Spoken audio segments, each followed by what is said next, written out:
Peace, family. Y'all know who it is. It's Dr. Bakari K. Lumumba, the progenitor of LumumbaSpeaks.com, a Black empowerment initiative where we believe we could gain a competitive advantage by always betting on Black. Back with a dual stream with Beacon Line Network, the Pan African social media extraordinaire and the home of Africa Center News and Information. And I think we got a great live for you all coming up this afternoon. Of course, Trump versus Harris. Who are you picking? You all know that I'm a huge boxing fan. I, of course, refer to myself as a boxing aficionado. And I think this is what we would call in the boxing industry a 50-50 fight. So we're asking, who are you picking and why? Of course, part of the conversation will be, who are you voting for? So make sure you tap in, be part of the conversation this afternoon. And as you all can see, I'm, of course, repping the Ohio State University. We were able to pull it out yesterday in Happy Valley in Pennsylvania. And we both know that Ohio and Pennsylvania are one of the two key battleground states that are up for grabs in the upcoming 2024 presidential election. I believe between both states, there are 36 electoral college votes. So we definitely want to make sure that we keep a lookout for that. We see D1 Beat stated, wow, 6:30 this morning. Neither of them, Africa, the not so dark continent, love to play on words. There says none of the above. So this is the conversation I think we want to have. We know that this is a 50-50 race. No one actually knows who is going to win. I was able to come across an article in New York Times states that this presidential race appears to be hurtling toward a photo finish as the final set of polls by the New York Times in Selena College, finding Vice President Kamala Harris and former President Donald Trump are neck and neck in the polls. They say it's been decades since the polls have shown the nation facing a presidential race that is so close across so many states in both the Sun Belt and the Rust Belt. The tightly contested landscape means that the race remains highly uncertain as the campaign enters its final hours. Harris, of course, narrowly leads in Nevada, North Carolina, and Wisconsin. The polls show Trump leads in Arizona. The polls show them locked, almost deadlocked in Michigan, Georgia, and of course, Pennsylvania. So this is the question. Who is going to win? Both candidates have multiple pathways available to capture the 270 electoral college votes required to claim victory, assuming that polls are not dramatically underestimating support for one or the other. In such a close race, even a small seismic polling error could tip the contest decisively in either direction. There are signs that late deciders are breaking for Harris. Among the 8% of voters who said they had only recently decided on their vote, she wins the group by 55% to 44%. Also, roughly 40% of those surveyed by the Times Siena poll across 7 states said they had voted. Ms. Harris wins those voters by a margin of 8 percentage points. So we want to have this conversation in terms of, who do you believe? Jill Stein is, let's see here. Jill Stein, I understand Jill Stein, absolutely. Jill Stein is independent and is for reparations. Why are we not talking about her? So we could add Jill Stein to the conversation. I'm in Ohio. Actually, I was someone who was looking to cast my vote for Jill Stein. I voted Green Party in the last several presidential elections. However, for some reason, the Green Party was not on the ballot when I went to vote here in Ohio. It stated that they weren't able to make the ballot. And so if I wrote in a vote for her, or actually gave my vote to the Green Party, it would not count. So that is something to consider. But definitely hope you could tap in, Kayla, be part of the conversation. I think this is a major issue that we need to discuss, particularly in the Black community, in terms of looking at third-party alternative, particularly third-party alternative whose politics seem to be progressive and rooted in doing things that are beneficial for the Black community, not here just in America, but throughout the world. So I'm going to put the link in the chat. As you all know, family, you're watching the Lumumba Speaks and Beacon Line Network, Team Pan African. Let's get it. Let's go. If you're watching, make sure you hit the subscribe and the like button. Thumbs up, thumbs up, thumbs up. Make sure you hit the notification bell as well. So I want you to tap in and share with us, who are you picking to win the 2024 presidential election? Also, family, if you don't have to cam up and you can use a pseudonym. So you want to be part of the conversation. You may have some issues in terms of revealing your identity. You want to maintain anonymity. You do not have to cam up, and you can use a pseudonym to be part of the conversation this afternoon. So once again, family, Trump versus Harris, who are you picking? Here on the Lumumba Speaks and of course Beacon Line Network, Team Pan-Africanism. Let's get it. Let's go. And it just make you all aware Penn State got robbed. They should be undefeated. So yeah, Mr. Sandman is from PA, right? He said, Mr. Sandman, y'all lost to us 8 straight years. I know you're gonna tap in and be part of the conversation because you're a regular contributor, but y'all took the L, bro. Y'all took the L. How do y'all get robbed? It's OHIO. You know what we do. We get down, we handle our BI, and we're gonna win the natty, man. Let's get it, let's go. We back on point.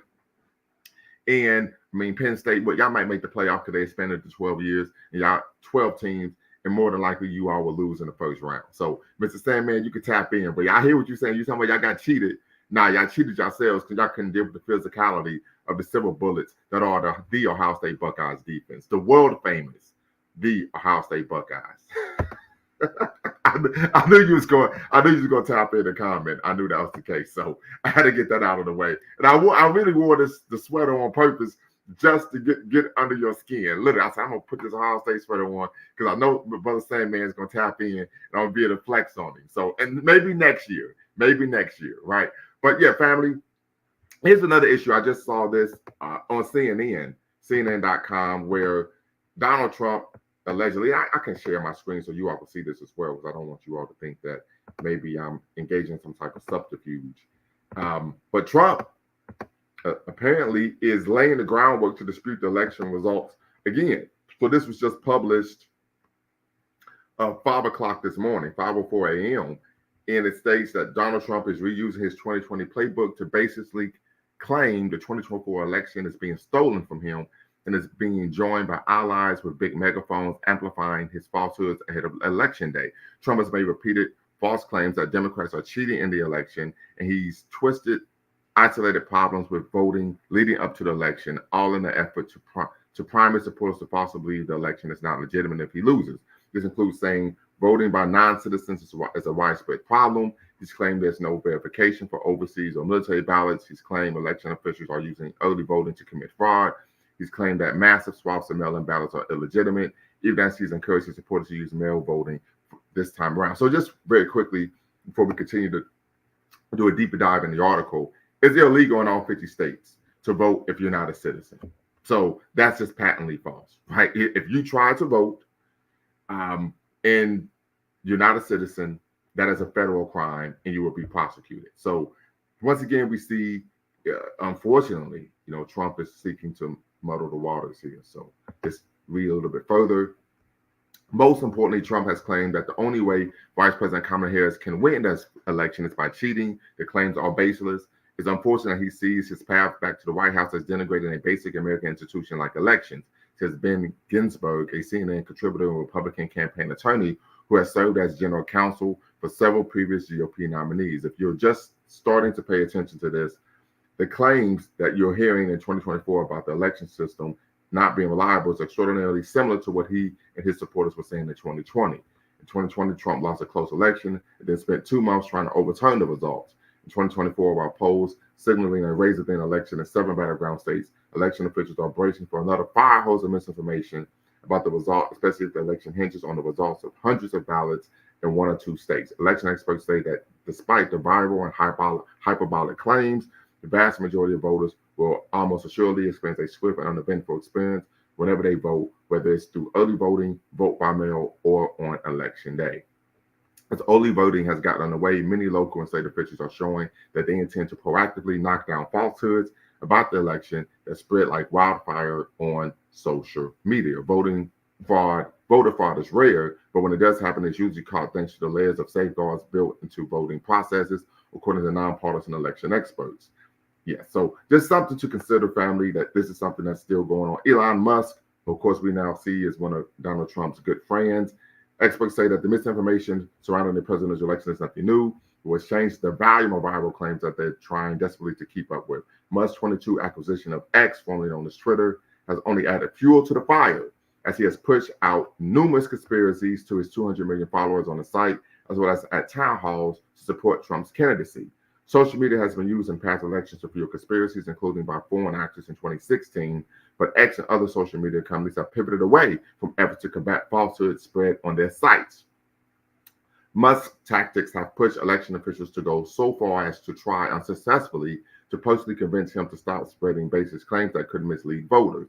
In Michigan this past week, Secretary of State Jocelyn Benson tried to push back on a claim Musk shared about registered voters in Michigan, accusing him of spreading dangerous disinformation. Musk responded that Benson was blatantly lying to the public.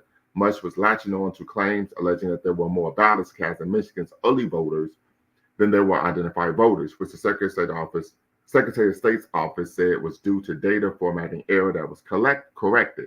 While Laura Trump, the co-chair of the Republican National Committee, posted on X that her team had confirmed that this issue was due to a glitch that didn't stop others in conservative media that didn't stop others in the conservative media ecosystem from continuing to amplify claims of fraud, refusing to back down from claims of a larger conspiracy. So these are some issues to really be concerned with regarding the 2024 election. As I stated, family, I voted early.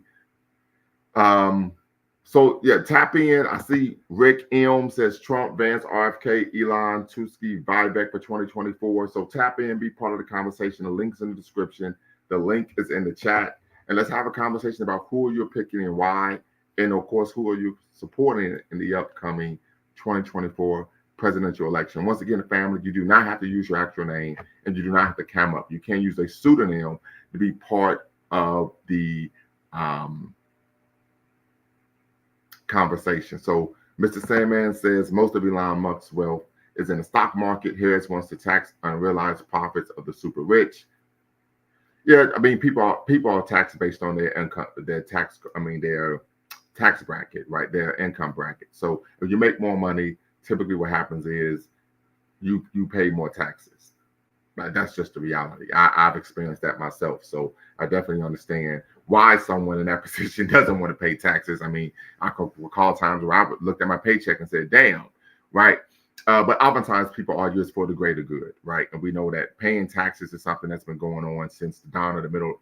Man, you can probably go beyond the Middle Ages and even look at doing it in antiquity, right? In which societies in which individuals paid taxes, particularly to make sure that the nation had a standing army that could protect it, to defend the nation's sovereignty. So I understand the issue of paying taxes, but once again, family, tap in, be part of the conversation. You're watching Lumumba Speaks here on YouTube and Bequaline Network, the Pan-African social media extraordinaire and the home of African Center News and Information. This team, Pan-African, let's get it, let's go. And we're discussing Trump versus Harris. Who are you picking for the 2024 presidential election? The posters, the individuals that seek to predict elections are arguing that this is an election that is going to go down to the wire. They believe that it is a coin flip, 50-50. The prognosticators are looking at this and saying this should be one of the closest presidential races in the history of the United States. And so we want to ask the question, who are you picking? Right? So make sure you tap in, family, be part of the conversation. Once again, if you want to maintain your anonymity, you do not have to cam up, keyword, you do not have to cam up, and you do not, keyword, you do not have to use your actual name to tap in, be part of the conversation. So the link is in the description. The link is in the chat. You're watching once again a dual stream here on YouTube, LumumbaSpeaks.com, Black Empowerment Initiative, where we believe we can gain a competitive advantage, but always better known Black. And then, of course, Bequaline Network, the Pan-African social media extraordinaire, the home of African Center News and Information. And of course, this is Team Pan-Africanism Snapshot Reviews. I see you, brother. You say the election is going to be very close, so they are leading us to believe. Yes.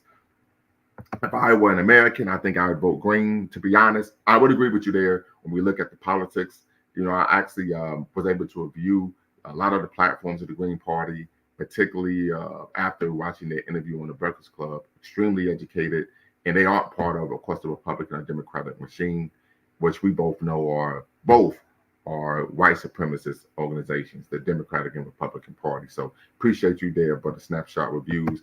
The super rich like Elon avoid paying taxes by putting all of their money in the stock market. Then they use credit to pay for everything.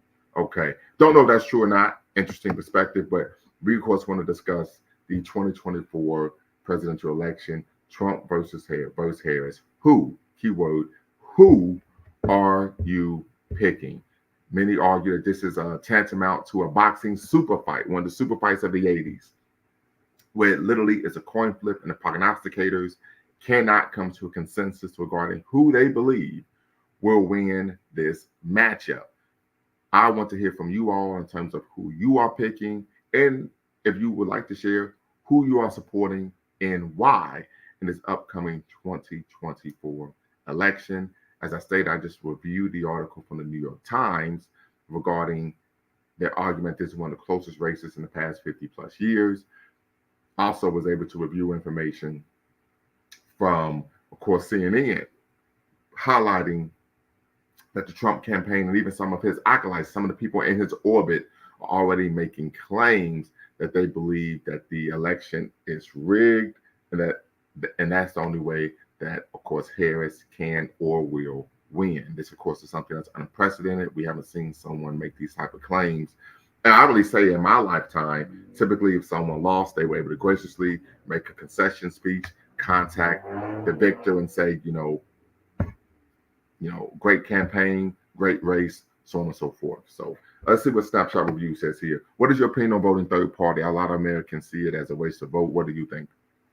I don't see it as a waste of vote. You're supposed to vote typically, and I would say an educated electorate should vote based on whatever candidate is willing to create policies that are beneficial to their community. I would argue, as a Black person, a person of color, a Black person, particularly as an African living in America, that it's the Green Party. Many people may be unaware, but at one point there was more than just the Republican and Democratic Party. There was also a third party called the Whig, right? So we've seen this, but I think part of the issue is a lot of our people are on a Democratic and Republican machine, and they aren't willing to look outside of that binary political apparatus. But I hope that answers your question. So once again, family, tap in, be part of the conversation. Trump versus Harris. Who are you picking? You're watching Lumumba Speaks and Beacon Line Network here on YouTube. Team Pan-Africanism.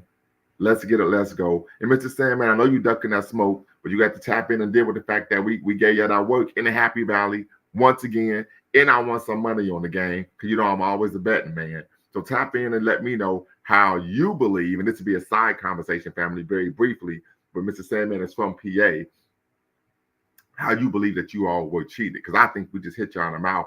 Y'all wasn't able to handle it. I think you couldn't handle us in the trenches, offensive line and defensive line. In fact, we got the ball back with LMA. I'm going to bring you in 1 second. We got the ball back on the 1 yard line, and we ran the ball the rest of the game. It just ran out the clock. So you knew we were going to run the ball, and you still couldn't stop it. So you're going to need to tell me how you all were cheated. Brother LMA, what's the word? Hey, brother, can you hear me okay? I can hear you just fine. Yeah, man. This gonna be a wild election. Not looking forward to it because I feel like no matter who wins, Black people lose. And it's funny, like if Kamala doesn't get it, hold on. Very quickly, brother. You made a point that I want you to really, harp on. You said no matter who wins, Black people lose. Why do you take that position? Well, for one, if Trump wins, I don't think I need to elaborate on, the type of people he has around him and, his rhetoric. I don't think we need to argue that. I feel like with Kamala, I feel like it's going to be, kind of like the same thing happened before, like when it's election time, they're all Black men, Black women, we need you. And then when it's all said and done, you know, they just go off and do their own thing. It's almost like, what was I thinking of? How Barack Obama got up in there. And, I don't know if you've been watching the news lately with like Tavis Smiley and how Tavis Smiley, back in the day, Tavis Smiley and what's the gentleman's name? I can't think of his name. He got the Afro, Salt and Pepper Afro. Who both those guys took Obama to task back in the day. It was Tavis Smiley and Cornel West. Cornel West. Yeah. And, they were raised, and like I said, we all owe them an apology, because at the time they were trying to say, hey, don't come up here, run on Blackness, and then get up here and not do anything specifically for Black people. And I was hoping Black people would learn that lesson with Obama like, hey, we need to make sure that whoever gets up in there is going to do something. If not, I mean, what's the word? I'm going to dress it up a bit, but you got to do something for Black people, having a Black agenda. And I don't think Kamala's going to do that. I think Kamala's going to get up in there. She's going to do. She's going to be Barack Obama Part 2. She's going to give some, some blink and you miss it policies that may on the periphery help Black people, but I don't think it's going to be that term, blink and you'll miss it. Okay. Yeah, I got that from someone else. I can't No steal problem. it, can't steal it, but I got it from someone else. But yeah, so I think that it's kind of like, hold on one second. I think that I just think that she's not going to be the person that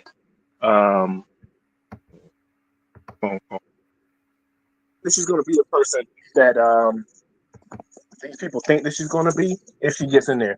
But I do have a sneaking suspicion that Trump's going to get it, and when he gets in there, I don't even know. Like we are definitely in uncharted territories. One thing we're staring. You know what? Let me hop off, and I'll hop back on. Okay. For the snapshot, what's the word? Hello, how you doing? You all right? I'm doing quite all right.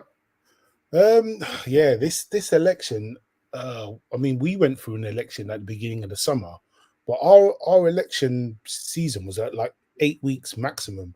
This one feels like it's been going on for like a year or something. Like, I just wonder, like, people must just be exhausted by it and just want it to be over by now. But with regards to like this particular election, I don't think she's going to win. I really don't. I think he's gonna take it, and I think because of Barack Obama's recent, not just him, but Barack Obama's recent things that he's been saying, and that I think a lot of Black men, unfortunately, are going to get the blame for it if she doesn't win, and it's not fair, and it's not accurate, and it's not right, but the Democratic Party, to me, they're such hypocrites, and they never really look proactively. They just always react, and it's not 2008 anymore. So pulling out all of these celebrities, I don't think the average person really gives a crap what Cardi B thinks about, I know I don't. Right. About elections and stuff like that. Like what society refers to the court jester on matters of state? Do you know what I mean? Right. You bring in proper people for it. But now, and just very quickly, to be fair, we see the same thing on the Republican end. They brought out Amber Rose, Hulk Hogan, so they're trying to use their pill of celebrities as well. Like in terms of like from your vantage point, like what do you think are the main issues that are affecting Americans today? Because I'm imagining it's domestic policy more than foreign policy. Well, I think it's twofold. I mean, I'm a Pan-African, so I'll look at both. Right, particularly in terms of how the foreign policy affects African people abroad, right? Mm-hmm. So one issue for me that I think is paramount, domestic and foreign, is Haiti. Yeah. Right. That is a major issue for me right now. There are some other issues. We talk about AFRICOM on the African continent, using the proliferation of military bases on the African continent to gain access to African, natural resources. Right. Yeah. That's an issue as well. Because we know our brothers and sisters on the continent always get the raw deal or the short end of the stick when it comes to those type of arrangements. Yeah, absolutely. Right. So that's something that I look at. But of course, one of the major issues is immigration. Right. Immigration is a major issue that people are looking at in terms of domestic policy. The issue I have with Trump is that he's an avowed white supremacist. I've shared this on a number of occasions that in April of this year, he did an interview with Time magazine where he stated that he believed there wasn't any racism in America, and that the only real racism was against white people, particularly white men. She said the same thing as well. She said that America's yes, she did. But the only difference, Brother D1, what's going on? The only difference that he stated that, she did say that. Like I said, both political parties are white supremacist organizations. Yeah. But he said explicitly that the only racism that does exist is racism against white men. Oh, wow. Yeah. And I could pull up that Time magazine article just so that you all don't believe. I mean, to be honest, the recent BS around the Haitian migrants and the pits and all that just really, to me, was just like, nah, you know what? There's no way I could be standing on that side. And I generally kind of think that with Republicans, you know where you stand with them. Like, do you know what I mean? Like, you know, whether with the Democrats, they pretend to be, they seem to pretend to be friendly, but when you actually look at the policies and the laws and the stuff that they push, yeah, they're not really for. I don't really think they're for black people. Yeah, but One Titan says yes. Lil Wayne said that too. Rich people feel yes, absolutely, Lil Wayne. But I think part of it just Lil Wayne is just absolutely an idiot. So that I think that plays a role as well. But once again, you could tap in as well, One Titans, and Rick M. You could tap in as well. So hold on, let me share this, family. I want to make sure that you all can see this because I always stand on business. You know, I always want to have receipts, right, when I make a claim, so people don't think that I'm just, you know, engaging in hyperbole. So as you can see here, this is Donald Trump, Time Magazine exclusive. Trump says anti-white feeling is a problem in the U.S. This, of course, was written April 30th, 2024. And he said, if you look at the Biden administration, they're sort of against anybody depending on certain views. Trump tells Time in an interview when asked about his supporters who believe anti-white racism now represents a greater problem than anti-black racism. They're against Catholics. They're against a lot of different people. I think there's a definite anti-white feeling in this country, and that can't be allowed. Let me get to the point where he really echoes this.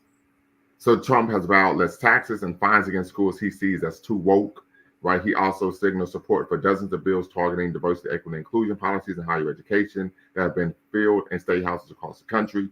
Trump, in large parts of the Republican base, have also attacked critical race theory, an academic framework that explores how aspects of society perpetuate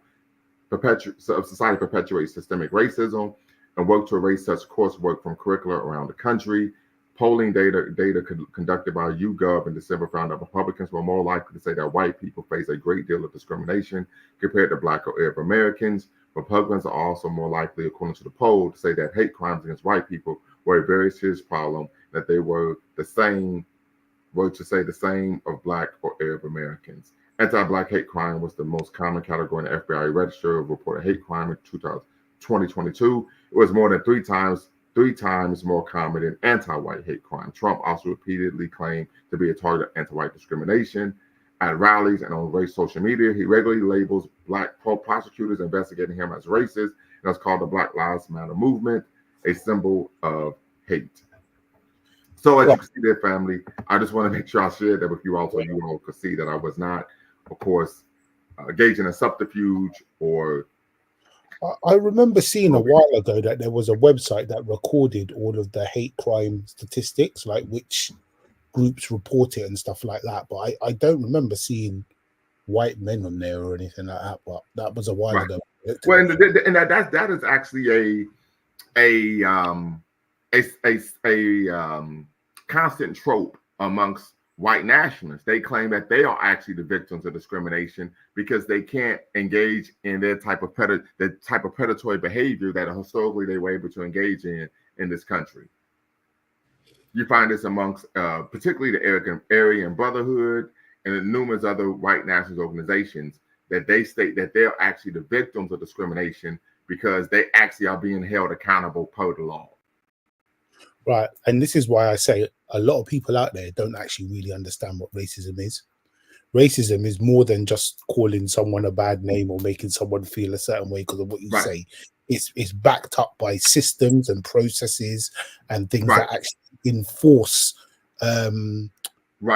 discrimination and prejudice. Yes, and that's one of the core aspects of critical race theory. I actually was able to co-teach a class on critical race theory at the Ohio State University. Once again, Brother Sandman, the Ohio State University. Yeah, I'm at work right now. I just wanted to poke my head in right quick. Okay, real quick.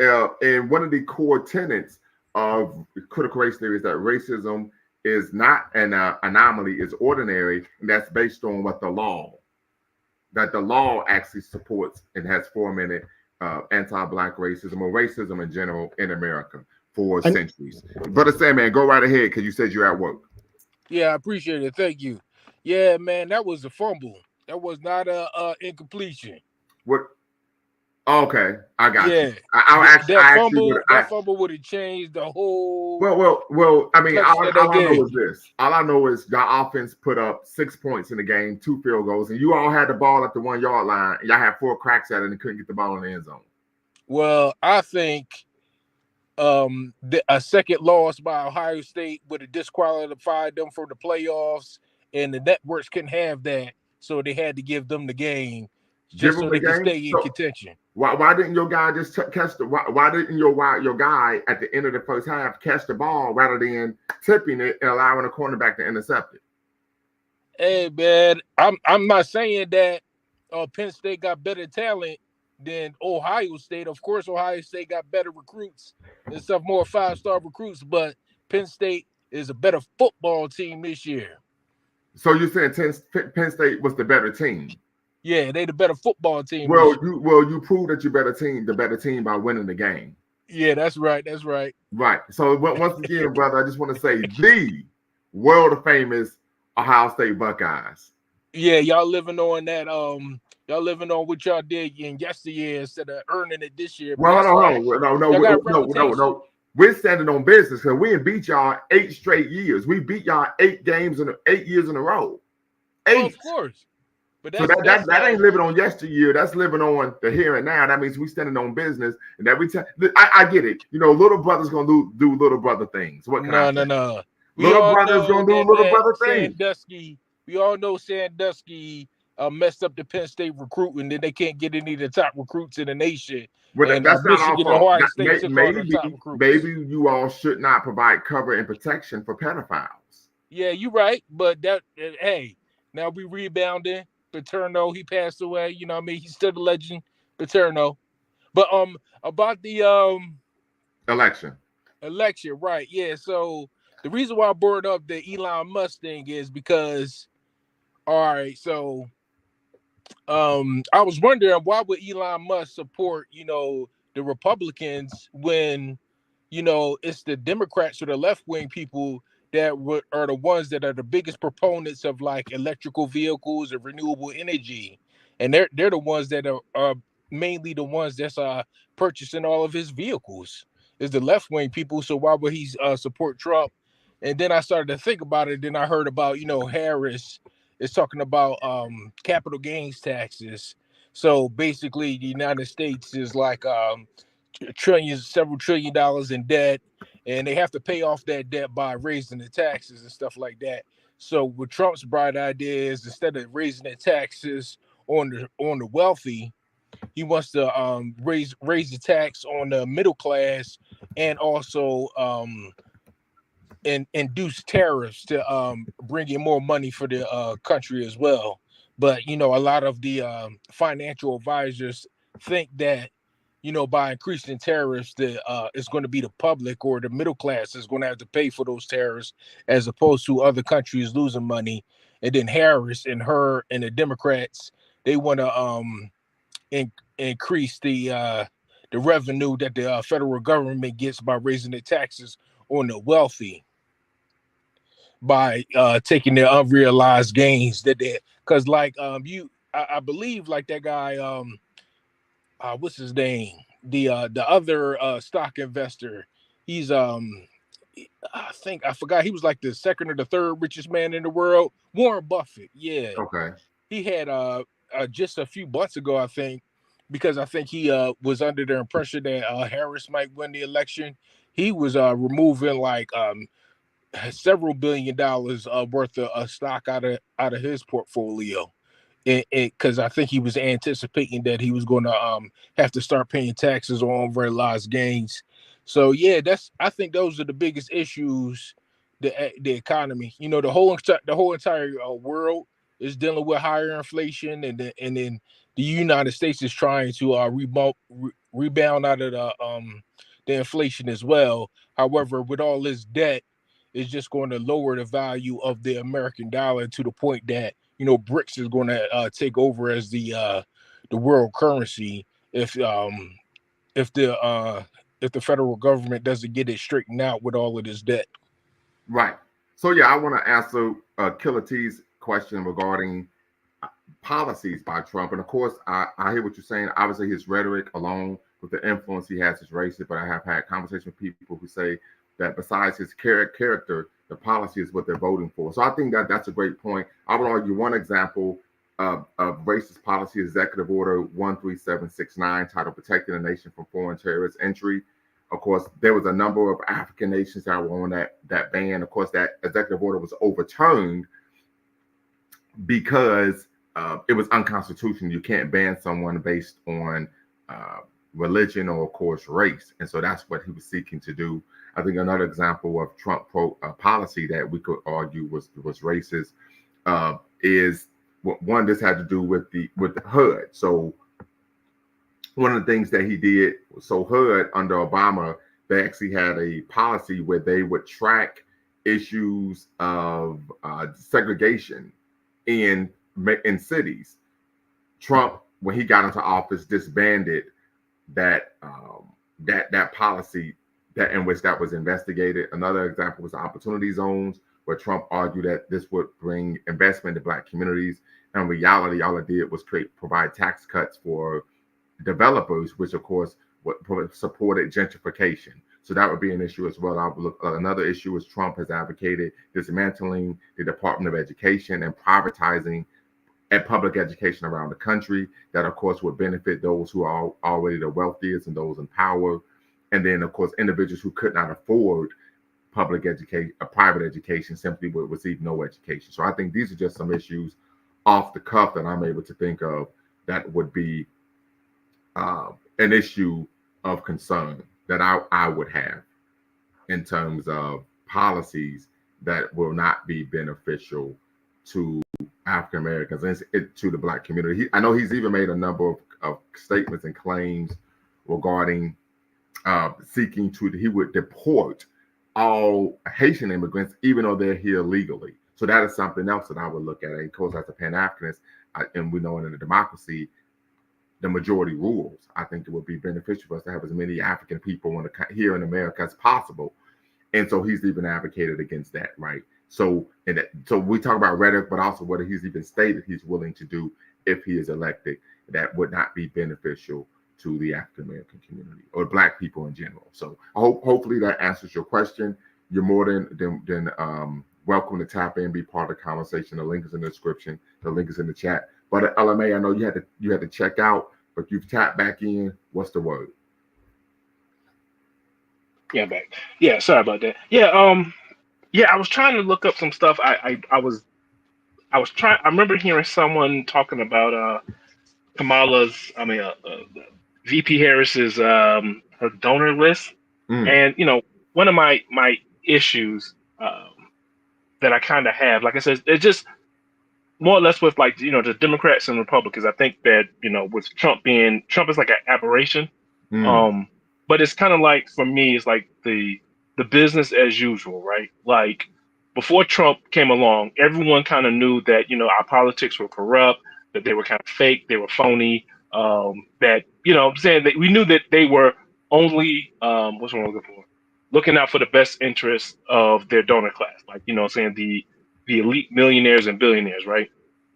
So that's kind of like what we felt, but it was just like we could prove it, or just it wasn't enough to make people move, right? That was business as usual, like the American empire, going over to other countries, bombing them, committing war crimes, like that was that's American empire, absolutely. Right. And now that it's like, before it was American empire was always bad, but now it's just, we're going to put some little rainbow flag on it, all of a sudden it's good. You know what I'm saying? It's girl power now. And now all of a sudden, drone striking, weddings is not, it's no longer a bad thing, And so that's what I kind of feel with Kamala, or that America is slipping back into that, where it's just like, we rather go back to business as usual because Trump is such an aberration, but business as usual still revolved around bailing out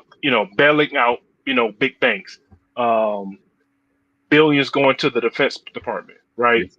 And so for me, it's just like, I don't care, like, it doesn't matter who you throw at me. Like for me, I'm kind of third party. I like to go third party because they are the ones that are pushing the system in a direction that benefits what I feel to be more people, right? Yes, sir. Unless you're I like would agree tapped with you. into that, Yes, sir. unless you're tapped into that, mega donor, billionaire, elite circles, you're really not going to benefit. You know what I'm saying? You're getting the crumbs as to, you're the majority of the electorate, you're the majority of the voters, but you're going to get the crumbs when it comes to I guess, the benefits of an election, what these politicians do. And so for me, I generally vote for third party because they're the ones pushing to change the system. And I just don't see, I don't see Kamala doing that. Okay.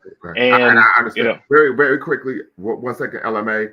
Tyler Reed, I need you to cam up in queue.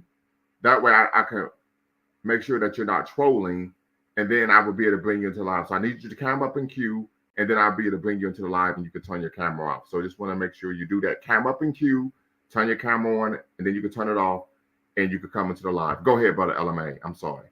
Yeah, but on another note, I think it's gonna be funny because if Kamala doesn't win, man, black men, we're gonna catch hell for this one. And it's so funny to me that white women will vote for Trump at 40%, 50%, whatever. We vote for him at like 15%, and like we are like literally the boogeyman that's going to be, the end of democracy. It's going to be funny. I kind of look forward to it. But okay, all right. I see you, Tyler. And so I see NWKNKW says they will use Kamala as a black face to ignore the black community like never before. Well, I think that they're ignoring the black community, period. So when we go back to this concept of Trump's policies that we could view as racist, right? Trump, when he was in office, asked Congress to cut funding from the Legal Services Corporation, a nonprofit that supports legal aid programs across the United States, whose client demographic is predominantly people of color. So that would be an issue, right? Trump asked the Civil Rights Division of the Department of Justice to eliminate 121 staff positions, right? So these are issues, of course, that are an issue to us because we know we typically are on the negative end of abuses by individuals in positions of power, right? Particularly police, municipalities, etc. And so seeking to cut, of course, funding, that would be even cut jobs, that would be an issue in which there won't be individuals present to not only investigate these claims, but even substantiate them. So these are issues, of course, of concern when we talk about the Trump administration. Another issue I would look at, we talk about the U.S. Environmental Policies Agency's Office of Environmental Justice, which protects low-income communities and communities of color from environmental hazards such as toxic waste and air pollution. So we're talking about environmental racism here. The Trump administration wants to eliminate the entire office, jeopardizing the health and safety of countless, of course, Americans of color, right? So we know Black people more than anyone else experience environmental racism. Trump wants to eliminate the entire office, right?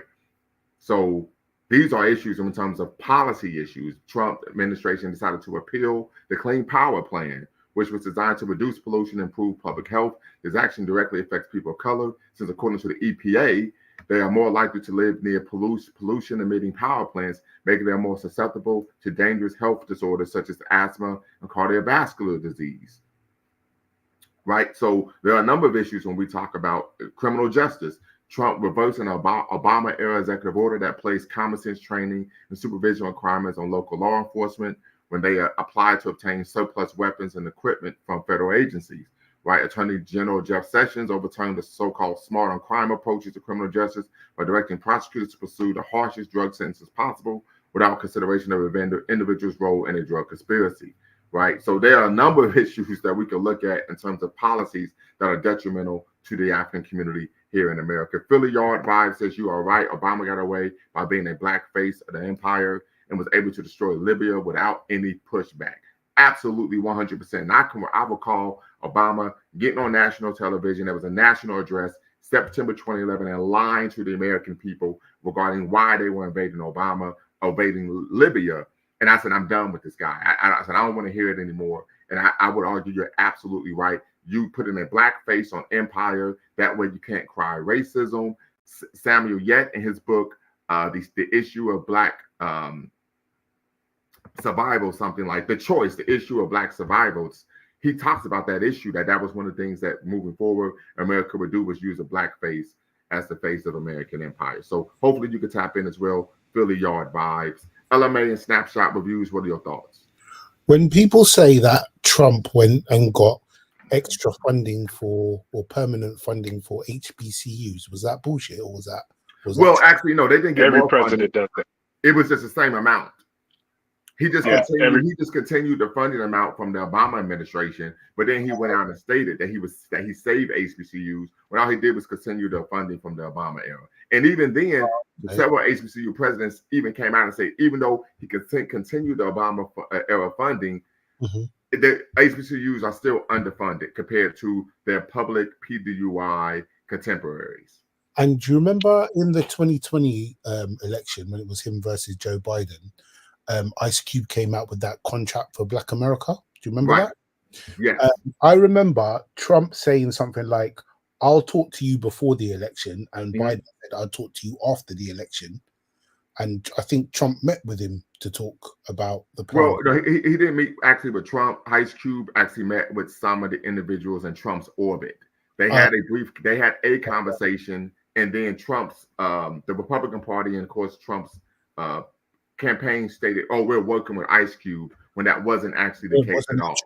It wasn't true. Right? They just had one conversation, and nothing even came of it. And this is something that we saw, of course, with Trump. And now you can say this with the Harris campaign as well, where they say, "Oh, when Trump was meeting with all those black pastors, we've been having several meetings." But after all those meetings, they weren't able to hammer out any actual policy that he was going to bring forth that would be beneficial to the black community. So it's absolutely ridiculous. Sister Shaw, you're in Columbus just like me. You should vote, sister. You should vote. We hope that this conversation can help you be an educated voter, but you should vote. And there's a reason why individuals seek to prevent us from voting, because politics, according to the Reverend Dr. Martin Luther King Jr., we can't mention Dr. King without mentioning Coretta Scott King. Politics is the business of who gets what, when, where, and how. So I hope you consider that, sister, and you do vote. Let's see. Do you believe that Trump support comes from a majority? Ignorance or prejudice, considering today where the most watched TV network is Fox News, and the truth is more convoluted than I ever figured. So I wouldn't say it just comes from ignorance and prejudice. It comes from the fact that white people want to maintain power. Point blank, period. They understand that this is a power game. They want to maintain political, social, and economic power. And so that's just the reality. It's not even an issue of ignorance. Even if you provided them with facts, one thing you could say about them folks on a macro level, they tend not to act in a manner politically, socially, economically that is not in their own best interest. Just very quickly on that. Real quick, Aaron says he voted for Jill Stein. He said we need to start an FBA political party. We could gain massive power on a local level. So I wouldn't argue for an FBA political party. I would argue for a black political party, right? Because we don't want to ostracize our brothers and sisters who are here, and they have to fight against the same anti-black racism that we do, right? So I wouldn't argue for an FBA political party. I would argue for a black political party or Pan-African political party that understands the issues we face here in America are interconnected with the issues that black people face around the world. And so as an example, we want to be able to build spaces of power, political power, wherever we are. And Lumumba, to that point, I would, at our particular junction, I would probably advise against trying to start a political party and just shoot for a political action committee or in a lobbying firm. Oh, yeah, I can agree. I can agree with that. Dr. Amos Wilson talks about that too. Yep. Yeah, we're too small. I mean, but if you look at, is it real? I mean, is it real or American small hats are, I think I lost last time I checked, they're like less than 2% of the population. But look at all the power that they wield. Look at what happened when Bibi Netanyahu came in. I have never seen American politicians bend over backwards for a foreign national like that before in my life. You know what I'm saying? And I think that if we to me, I feel like the way that we should go, and it has to be, it has to be something that we control, that can't be, co-opted by, the Democrats or the Republicans. And that's, to me, is where I think our best bet would be, is to start a political action committee, and, and just a lobbying firm, and then just, make sure that we get set up in these key states, these key swing states. And I think that we can wield more power that way. Rather than starting a political party, because it's just not enough of us. And even if it was a political party, it's I think in America, like, a third party is, ideal, but I think we're just gonna have to manipulate, we have to manipulate the two parties with money and votes. And then, like I said, we gotta play hardball with them. You know what I'm saying? We gotta do how they do us. Smile in their face, exchange pleasantries, and then when we have to, we stab them in the back if we need to. That's just the way, Okay. it's just the way it is. We can't. And We can't you're play. saying you're saying proverbial stab in the back, not a literal. Yeah, proverbial. Sorry, We proverbial. wouldn't clear that up. We're on the know, platform. Don't want to get Yeah, canceled, sorry. right? Yeah, I like play hard the way they play us. That's what I meant. That's what I meant. Okay, very good. I appreciate you The clearing that follow up. on So, is- very quickly, SSR Aaron says if Black Wall Street had a political party, they've been able to defend themselves better. Well, I would disagree, because the issue was, at that time, America as a whole, the view was that Black people didn't have any rights that white people were bound to respect. Right, so it was Black people had political parties, they had political organizations, and of course, we're talking about doing the nadir race relations, right, which is post Reconstruction after the Compromise of 1877, where Black people, anti-Black racism in America was at its zenith. So Black people had no rights wherever we were, and so I would argue that went far beyond political party. In fact, there were numerous political cartoons at the time that argued that the law of the land in America, particularly in terms of how it dealt with Black people, was mob rule. Right, Black people would just form mobs and just start attacking. White people start forming mobs, attack Black people, and we had no recourse. Oftentimes, the police not only were aiding and abetting the individuals, oftentimes the police even joined in. So that's something to, of course, consider. There were even times where, of course, Black people tried to even vote, and they were turned away. Oftentimes, they had grandfather clauses, poll taxes, all types of issues, and then more often they even use violence to prevent people from voting. So at that time, you couldn't even form a political party because even trying to vote was an issue in which you were putting your life in your own hands.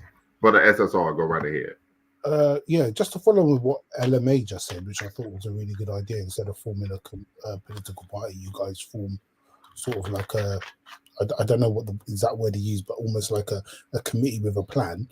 Do you think political action committee? Yeah, that's right, political action committee. Do you think the information that was put into that contract for Black America could serve as something that people use as a reference point, or were the policies in it good? Because I don't hear anyone talking about it. So I was yeah. A lot of people, a lot of people argue. Oh, go ahead. I'm sorry, LMA. He asked you that question. No, I was going to say that. I mean, it was garden variety. There have been, because Ice Cube.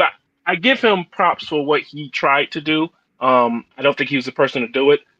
He did say that he, got with a lot of scholars and academics or whatever.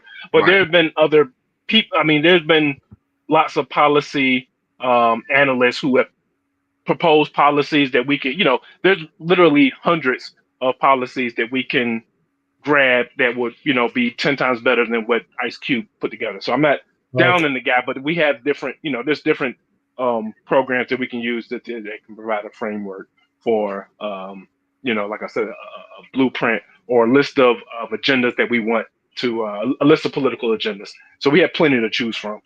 We just need to make sure that the political action committee, that's basically like the super PACs. Basically, we all pull our money together, and then they go out there and they just start funding campaigns, putting money in people's pockets and stuff like that.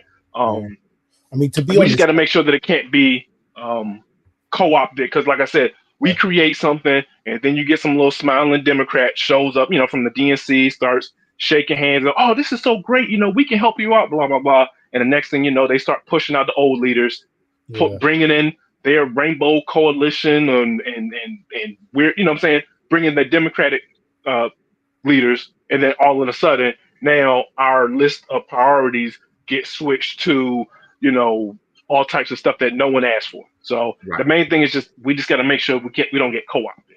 Right. That's And so- Brother Pyro, I see your comment. Hopefully you could tap in and be part of the conversation. The link is in the description. The link is in the chat. And yes, I would argue, and this is something Dr. Amos Wilson talked about in his book, Blueprint for Black Power, that what we also have to do is run our own candidates, particularly at the local and state level. And so when we talk about having action committees, etc., I think that's a big something, that, especially at the local and state level, we could do and do successfully is run our own candidates. Francis Hall says they're voting for Trump. Tap in, Francis, be part of the conversation and share with us why you're voting for Trump. Once again, you do not have to cam up. You do not have to use your actual name. You can use a pseudonym. Hope to hear from you. Aaron, you say you totally disagree with Pyro. Tap in, be part of the conversation. The link's in the description. The link's in the chat. And we want to hear from you regarding why you disagree. We want to have a robust conversation. And the best way to have a conversation that's stimulating and helps us grow personally and, of course, intellectually is to have people who push back and disagree with you respectfully. So hopefully you could be part of the conversation. Okay. Buying a politician seems to be the only way to get agendas addressed. Preston John says war criminals for Kamala, Dick Cheney, and Alberto Gonzalez. Right. And we also know Trump stated that what he wanted to have generals like Hitler had. Right. But what he didn't know was that Hitler's generals also tried to assassinate him, delete him, because they felt that he was making them lose the war. So there's a lot to unpack here. This is a great conversation. You're watching, of course, LumumbaSpeaks.com and Beatqualine Network on YouTube. Make sure you hit the subscribe and like button. Thumbs up, thumbs up, thumbs up. Hit that notification bell for future videos as well. SSR, go right ahead. Yeah, I was just saying, like, from what I can see, it just seems like in the States, buying a politician or funding their campaign or whatever seems to be the only way you get any kind of like policies addressed and things like that. And if it was anywhere else in the world, they'd accuse them of being corrupt, but for somehow it's not corrupt in the States. But I don't know, man. It's just without money, I just don't know how America to me seems to be a very hyper capitalist society, and without having that money behind to pay for your own politicians to do, because the minute they take your money, they're in your pocket. You got to play the game like the way that other groups are playing it, and I just don't see any other way to do it in that system, really. And if you can't do that, then you can't get anything else done. It doesn't seem. I know I'm looking at it from an outsider's perspective, but I just don't see any other way of doing it. Yeah, and to that point, if you go online, and there's a website called opensecrets.org, and it's literally a list of all of the organizations, all of the companies, all of the individuals, and the amount of money that they donate to politicians all over the place. And you will see, like, you know, Lockheed Martin, which is the defense contractor here in America, you know, donated X amount of $1 million. APAC, that's the American Israeli Political Action Affairs Committee, something like that. You know, they'll toss in, you know, $1 million to this candidate. So you'll see how much money that these guys are, being sent, and it's kind of, depressing, but that's just the way America is, and you're just not going to get around it. And back to what Prester said in the comments about Dick Cheney supporting Kamala Harris. I mean, at some point, that should have gave all, these Democrats that, say that they have these progressive and liberal policy, liberal values, that should give you pause when pretty much the architect of the Iraq and the Afghanistan war is, and his daughter is endorsing your candidate.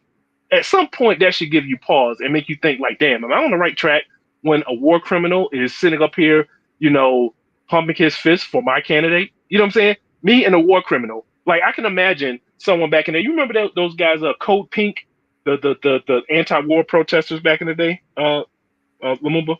Actually, I don't. So back when, so this has been like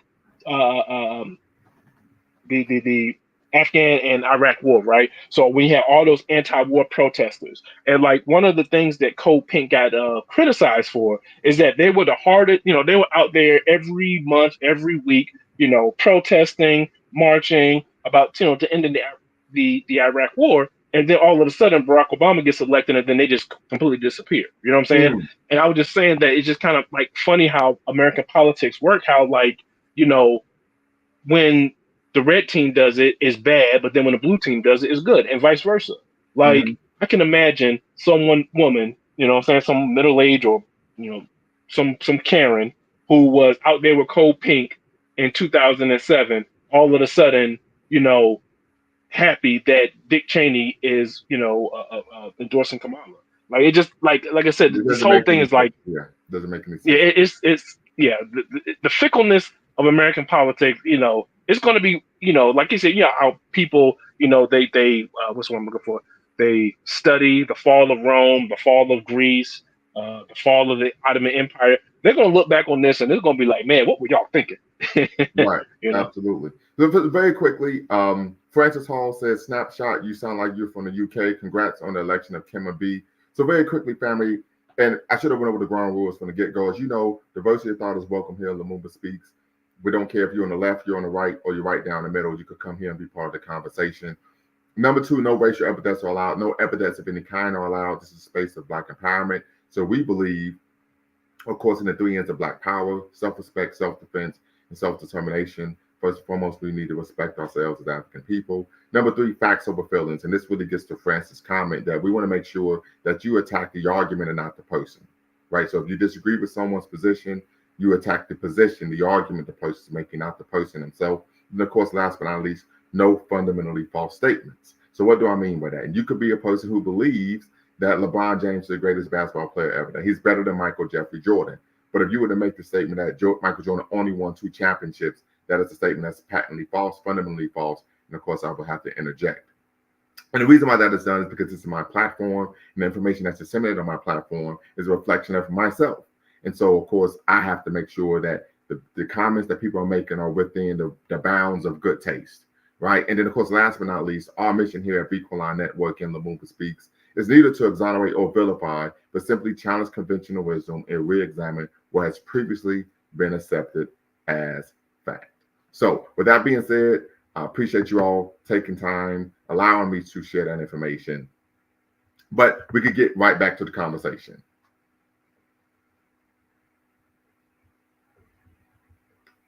So if you had to choose out of the two, if you had to be out of those two, who do you think you would? That's not fair, Snapshot. That's not fair, man. Well, that's the title of the video. That's a rough one. That's a rough one. Yeah. You can say, I know that's the title, right? Who are you picking? Like I said, I'm with LMA, and that's why I always appreciate Brother LMA tapping in, because he's a wealth of information. And this is something that I've come to understand probably about maybe 12 years ago, that American empire is not going to change irrespective of which political party controls the Oval Office. Mm-hmm. Yeah. Right? So what I tend to look at is the domestic policy. And what I will say is I look at a couple of things. I'll argue that, and I've made this argument ad nauseum, that Trump's administration for 2016 to 2024, 2017 to 2021 was a dumpster fire, right? There was numerous times where he hired people and then they quit or were fired within a week or two, right? So obviously they're not vetting people well. There were a number of individuals in his orbit and there were even members of his administration that were tried and convicted of federal crimes. So you can argue this is someone who knowingly associates with people who are miscreants. And then, of course, I look at the policies that he engaged in that, of course, were detrimental to the Black community. There's no way that I can vote for him. Mm-hmm. I'm not enthusiastic about Kamala Harris either, but I would at least I think I would be willing to give her a shot based on the fact that when Trump was in office, he had 4 years and he did substantially nothing to actually benefit the Black community. And actually, he engaged in numerous levels of legislative retrenchment against Black people. Okay. Yeah, I mean, and like I said, it's a tough one for me too, because like on principle, I really don't want to vote for VP Harris. But at the same time, it's just like, it'll, and I can understand the argument, or at least for me, like my frustration is when I see people trying to tell me that, Kamala's the greatest thing since sliced bread. I'm like, no, she's not. But No. if you were just to tell me that, hey, I'd rather have her than have Trump, I can at least understand and respect that argument. One guy said, like, I would rather have. But listen, but we understand it begrudgingly, though. I mean, seriously. Yeah. Yeah. But, one guy was, I forgot the guy's name, but he's on like, he's one of the panelists on the Roland Martin's show. He's talking about like, I'd rather just pick my enemy. Like, I feel that it's easier for me to deal with Kamala Harris than it would be for me to deal with Trump. Like, he feels like there's something we could put at least some type of political pressure on Kamala than we can Trump, because we've seen how Trump operates. He just kind of does his own thing. Like he's, but for me, it's just kind of like, I feel like there's one journalist, Brianna Joy Gray. I'm not sure if you heard of her. Yeah, but she brings up a good. Say again. I've heard of her. Yeah, but she brings up a good point. She's just like, oh, look, at some point, you're gonna have to put your foot down, and these people playing in your faces. Like, to me, it feels like I'm playing a game of chicken, right? Where it's just like, I'm not a liberal, I'm not even a registered Democrat, but I voted, Democrat the last election, and it's like, if you want them to change their opinion, to change their behavior, at some point they're gonna have to feel some pain, and we're gonna have to feel some pain. So it's almost like we're playing a game of chicken, right? Because if we vote them in, then the genocide is going to continue. The conflict in Eastern Europe is going to continue. So just like at some point, they're going to have to. We're going to have to make them feel some pain, but we're going to feel some pain too. You know what I'm saying? So it's almost like I said, it's a nasty game of chicken to me. Like it's almost like the proverbial woman who's dealing with like the deadbeat. He keeps cheating on her, he keeps on mistreating her, but she keeps on taking him back, right? So if she wants to change his behavior, at some point she's going to have to put her foot down and say like, no, you can't come back. No, I'm not taking you back. Yada yada yada. So to me, I feel like that's like the trick bag that we're in. You know what I'm saying?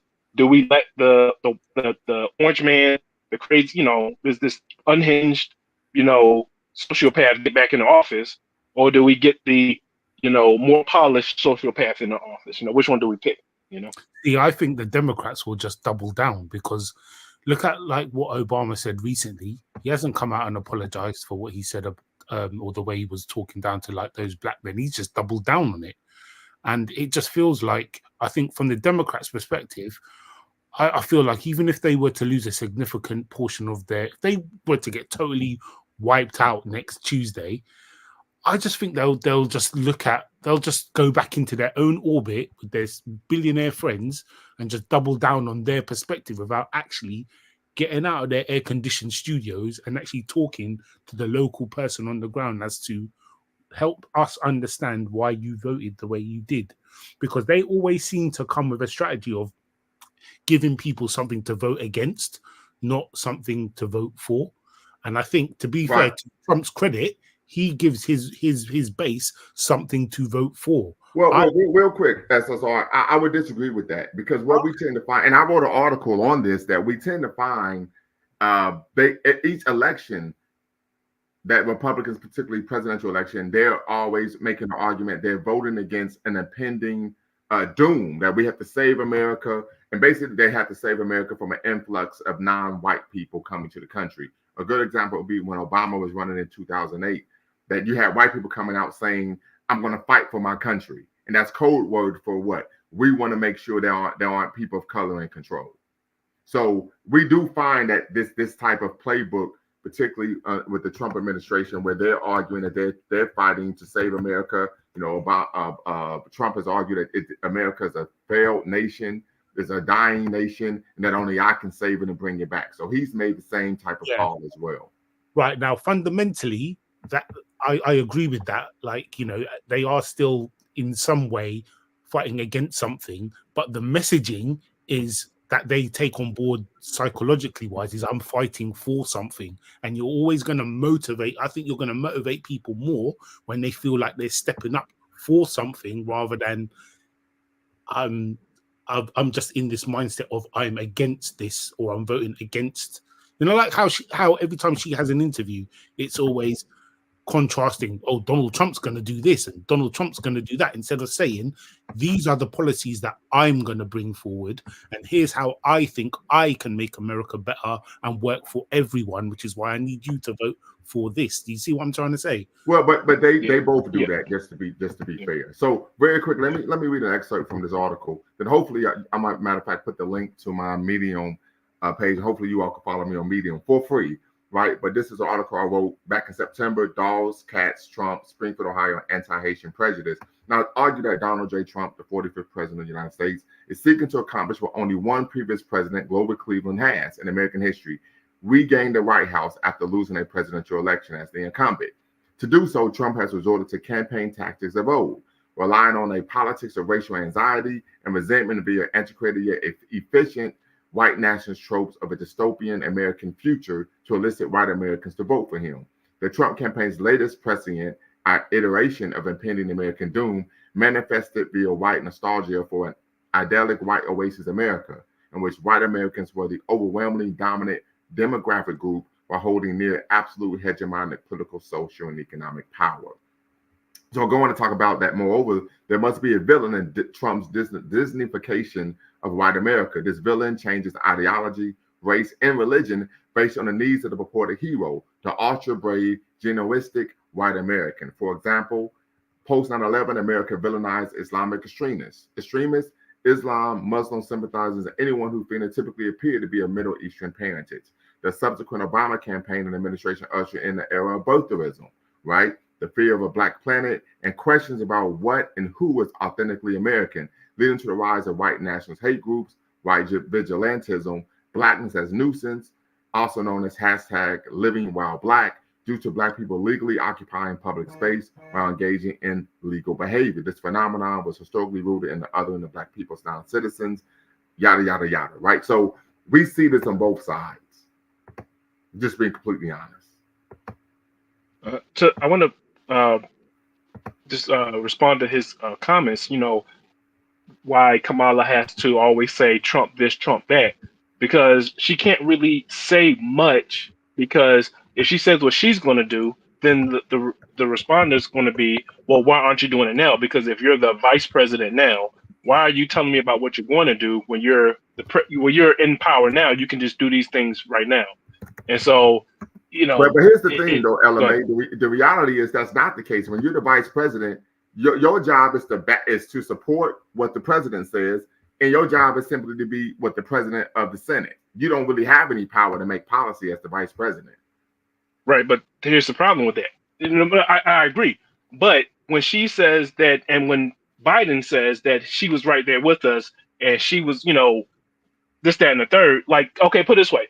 If she's running for president and she's the vice president, okay, push the president to do what these policies that you want done now. You know what I'm saying? Say, you know, because I would, you know, I'm not a political analyst or nothing like that, but I would think to myself, if I'm the incumbent, I would like just create some, you know, executive orders that will most likely, that can be undone if I'm not in office. Basically, you know, what's the word for, almost like a dead man switch or something like that. You know, kind of like I'll create some policy that my constituency love, the enemy or the opponents don't like, and then I can just say, hey, if you don't vote for me, you know, the Republicans are going to come in and undo what I just did.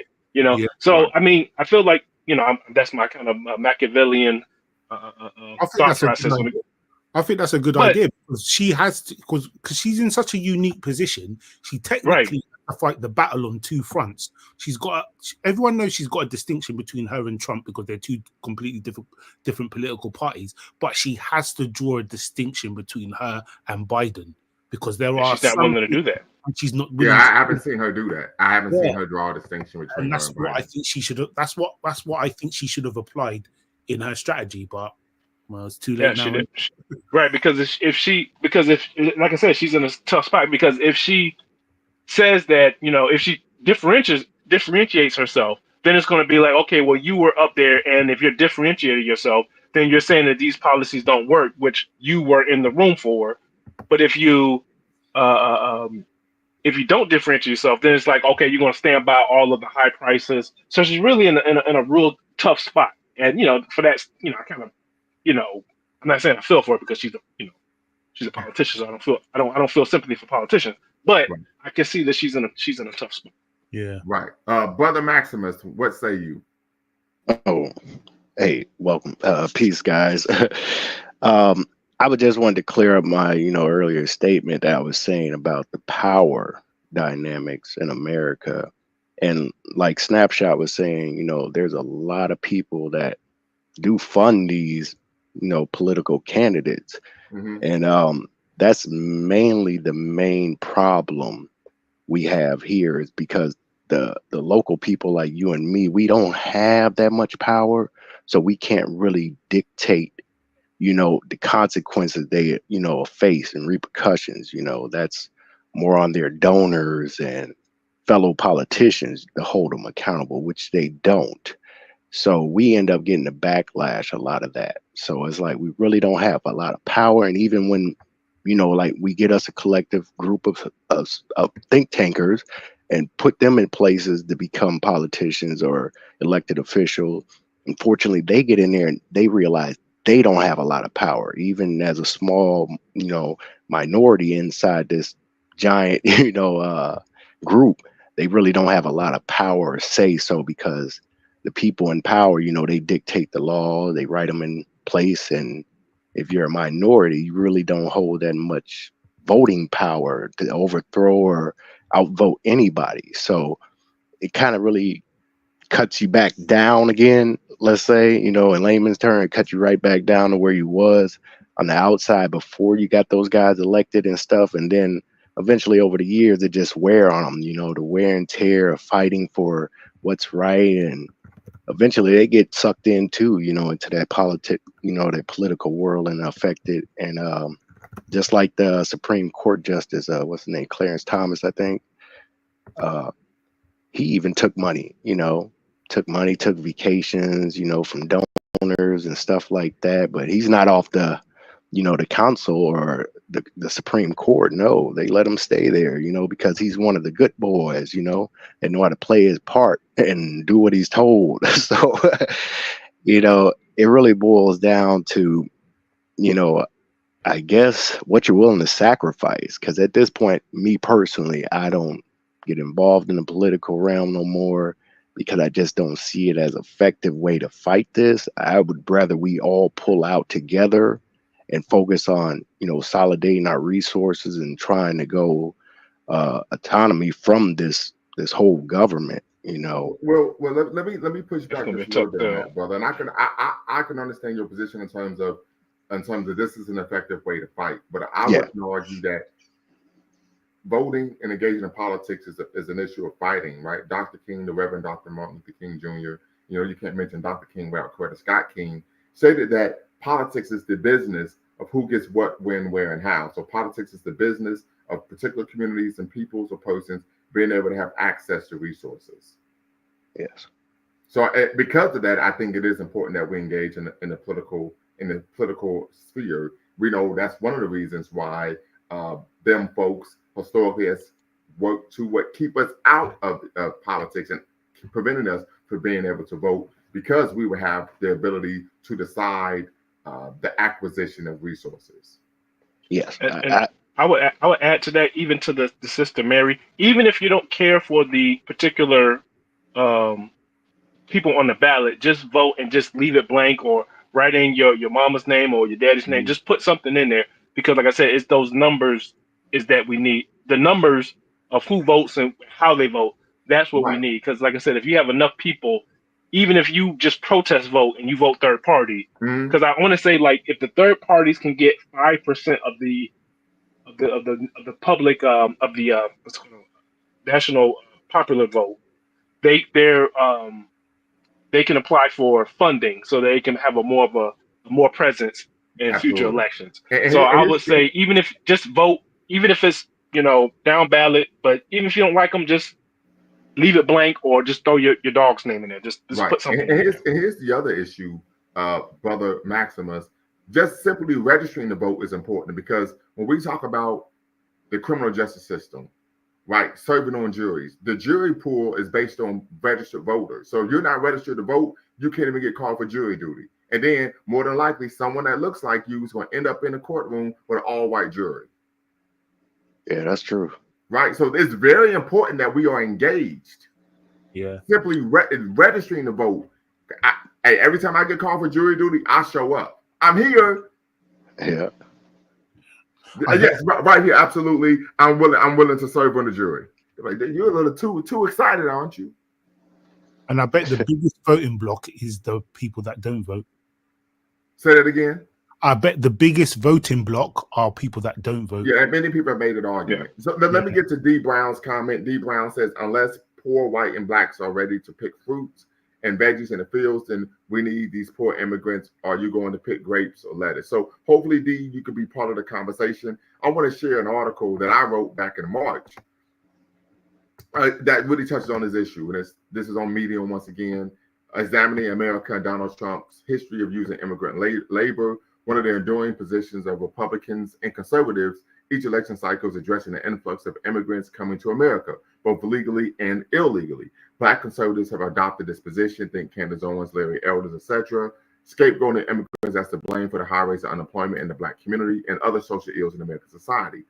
Donald Trump, of course, we know, ran a campaign rooted in bigotry and xenophobia, was called for a crackdown on illegal border crossings while whipping his base into a frenzy over so-called migrant invasion. Nevertheless, conservatives may be shocked to learn that America has a long history of courting immigrants to engage in low-wage, unskilled labor. For example, in 1942, that should say 62, I'm sorry, at the height of World War II, 42, yes, 42, at the height of World War II, an executive order called the Mexican Farm Labor Program established the Bracero Program, in which America worked with Mexico to bring Mexican men into the United States to work in short-term labor contracts in the agricultural industry, right? And that program didn't end until December 31st, 1964. We also know that Trump has actually employed undocumented workers in his numerous businesses for 3 decades, right? So we see here, this was according to the Washington Post, which reported in 2019 that the Trump organization employed a roving crew of Latin American employees performing masonry and maintenance work at its winery and golf clubs nationwide. For almost 2 decades, the group comprised of workers who came into the U.S. illegally, the penalty for which Trump seemingly believes should be death, according to 2 former crew members. Another one who still works for Trump told reporters Joshua Patro and David A. Farentold that remains the case today. President Trump does not want undocumented people in the country, said Jorge Castro, an Ecuadorian immigrant without legal status who left the company in the spring of 2018 after 9 years. But his properties, he still has them. He added, if you are a good worker, papers do not matter. So we see that once again, this is an example of their rhetoric not actually not adding up or not being congruent with what he does on an actual diurnal basis in terms of how he runs his companies and businesses. Do you think the results are going to be known on Tuesday, or do you think that it's going to take a couple of days? Woo! What do you all think? Anything's possible. Because they already had that one instance where someone threw a incendiary device inside of one of the battle boxes. Boxes. Yeah. So I don't know how that's going to turn out. One of my concerns was that earlier this year we had a couple of weeks ago we had those 2 hurricanes in North Carolina. So I was like, okay, well, what is the election process going to look for them? Your house just got blown away.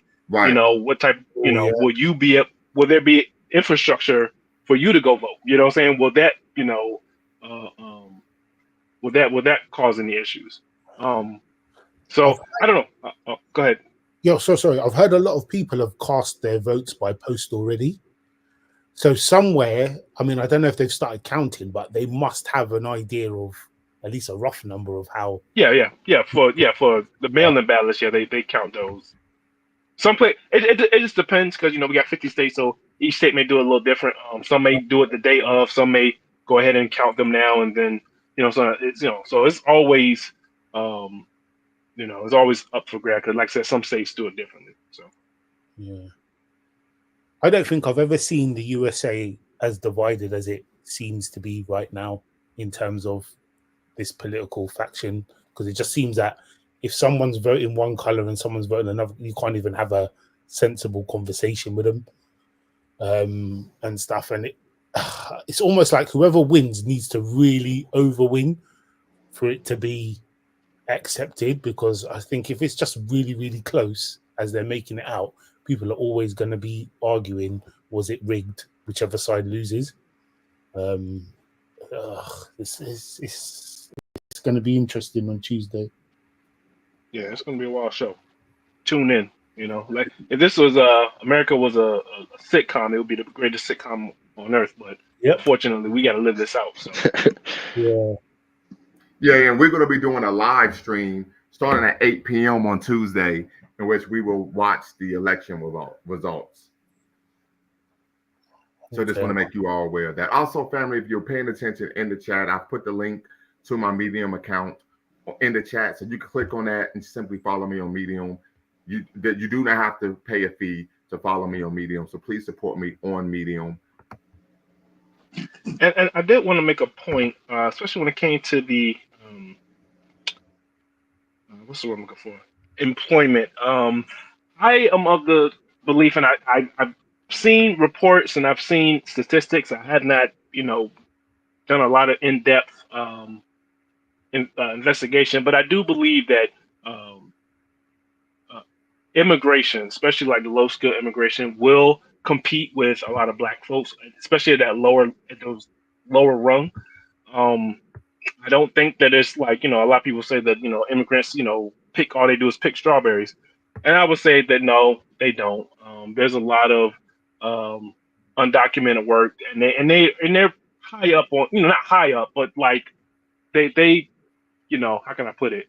Occupy different rungs on the lower skill that I feel that Black men would be able to take up. There was one story a couple of months back. I guess there was like this raid of I think it was like a canning company. It was like some type of food processing company. And they raided the company, and it's did the perp walk with all of the undocumented workers. And it was it was bad because like they're just getting caught up in the middle of it. But then like the very next day, you see a lot of brothers, Black men, going in, putting in applications to work at this company. You know what I'm saying? So the way I would see it is that,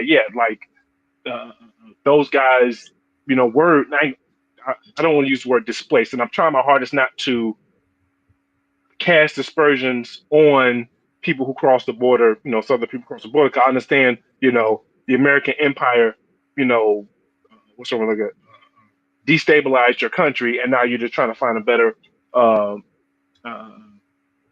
life. And I get that. But at the same time, it's just like, this system is going to put them at us at odds. And unfortunately, if I had to make a choice, I'm going to pick brothers. It's just the way it is, So I was wondering if you had any thoughts on that. You're asking me? Yes.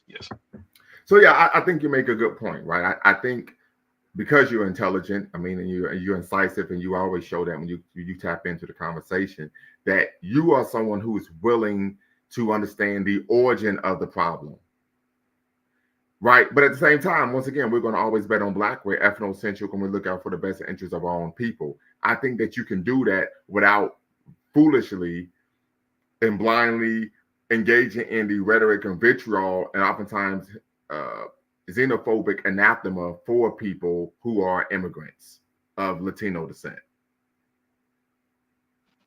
Yeah, but so, I would also say that if people truly want to address this issue of illegal immigrants coming to America and working under the table, right? Then they need to arrest these rich people, them folks who are hiring them.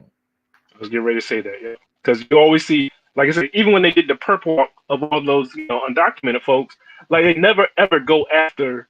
Because, like I said, you see all the time. There'll be, a bunch of, Hispanics, working on the fields, but then they all report to some white dude, and like no one ever questions them. And so, like I said, I'm for my people. I'm not going to, but I don't, like I said, I'm not trying to. Like I said, what's the word? Like be pit against, because this country will gladly do that. They will gladly pit black people against Chinese, pit them against the Asians, pit them against the Hispanics, pit them against the Irish. I mean that's been the history of this country. I mean, when the Irish came in, here come the Irish, fleeing persecution from England, fleeing the famine, the potato famine, and they come right over here, and then just step right into the police ranks, and then start bashing black people up top their head, So a lot of people will come to this country and they'll just pick up the exact same mentality of the white supremacist living, and even to that point, like when it comes to like the people south of the border, you got to realize that the same white supremacist forces that colonized North America colonized South America. So so they can come over here and bring their same attitudes that they picked up. You know what I'm saying? So it's a rough situation all around. I'm not necessarily for open borders, not necessarily for just shut them off. It's a little tough for me because, like I said, I don't want to just shut them off and just relegate them to gang warfare and stuff like that in their in their own country. But at the same time, it's kind of like and I don't want to say that I feel responsible because this country, any country, the government will always in a manner that is at odds with its population, right? Because like most of the people were against the Iraq and Afghanistan war, but the government did it anyway. You know what I'm saying? Most of the people were against giving all this money to Ukraine and Israel, but they did it anyway. You know what I'm saying? So I don't want to hold the people crossing the borders for the actions of their government, actions of the government. But at the same time, like you said, I'm ethnocentric, so I'm not trying to put us at a bad, trying to help them out, put us at a disadvantage. So if the government are going to do it anyway, regardless of what the people say, then it seems that the best move for black people to make is to have these infrastructures in place so that when these people come from abroad, you can start taking money from them. Like, you know what I mean? These people still need services. They still need people to look after their kids while they go to work. They still need... that's not going to happen. Yeah, you know they're the ones watching the kids. They're the ones watching the kids. They're not going to... Yeah, I mean, I'm just using an example of something that they're going to need that they could come to you for, that you could provide and get that money, because you might as well just try and make money off of them like everyone else is. Yeah, it's a tough one. When these guys come over, and people talk about like what's the one I'm looking for? Talk about the work ethic of immigrants and stuff like that. And I'm not going to take away their work ethic, but the thing of it is you're also desperate, right? Like you just know that if you get caught, you're going to get sent back to whatever situation you're coming from. So that's a great motivator for you to work your butt off. You know what I'm saying? As an American, for us, we have, certain rights. Like I can't even work for less than the minimum wage. You know what I'm saying? Like I'm not allowed to, as an American citizen, work for something less than the minimum wage. You know what I'm saying? But if you're undocumented, you know what I'm saying? You can easily slide in, do the work, and then go home. You know what I'm saying? And as a native, like I just got a certain, a standard of living that I'm just not going to work for. I mean, excuse me, I just got a certain standard that I'm just not going to work under. But if you got someone who's fleeing, gang violence in their country, they'll be like, shit, this is better than what I came from. Shit, where I was coming from, lights were powering off, or the roads weren't there, the infrastructure wasn't there, so they'll gladly take that, that job and it's not that I don't think that Americans won't do it, but it's just that you're just not paying, you're not paying people, a wage that they just want to, I'll go out there and pick some strawberries if you pay me, right? You know what I'm saying? I think anybody would, but no one's going to do it for the price that they're offering it. But then people will come across who are just desperate. But then, what happens when their kids grow up? Their kids aren't going to be, you know what I'm saying? That generation, that lineage is not going to be picking strawberries forever. You know what I'm saying? Well, and eventually, part of the issue is if you were born and raised in America, you grow up with a sense of entitlement. And you said there's certain things that you're simply not going to do because of how we're socialized. There's a belief that it's beneath us. But even still, I wouldn't even call it entitlement. It's just you're I wouldn't even call it entitlement. It's just the way that it is. Like it's a standard of living. And like there's entitlement, and then it's just your standard of living. Like I can't see. I mean, that's even in England. Like if I were to go to any country where any first world country, and ask them to do the job that we would consider, that immigrants, there's certain jobs that people just not going to do. I wouldn't call it or just a certain life that unless I'm forced to do it, I'm not going to willingly take that position. And I think that you just have certain people who come across the country, come across the border. They're just it's just their position that they're in. You know what I'm saying? Like, I mean, America, like I said, goes over, destabilizes their country. Then you come over desperate, and then they're going to offer you, they're going to lowball you. It's just the way it is. You know? I'm not, I feel for them, but like I said, I can't feel for them at the expense of my people. No, I you may completely. But like I say, here in America, like the construction industry has been completely taken over by Hispanics. You know what I'm saying? And that used to be, some good work. Like my father, he did construction for a bit before he switched over and started doing, trucking.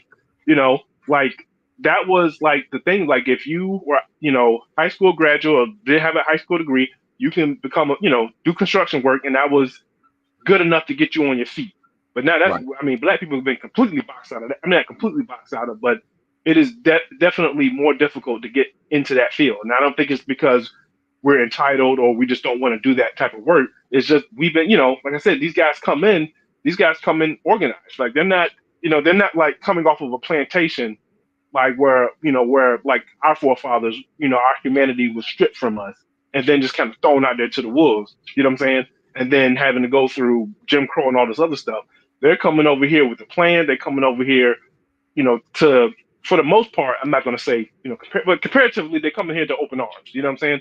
You're coming over to this country with a population that's kind of inviting you. Yeah, they may take advantage of you. Yeah, they may mistreat you. But for the most part, you're starting off in a better position than, but anyway.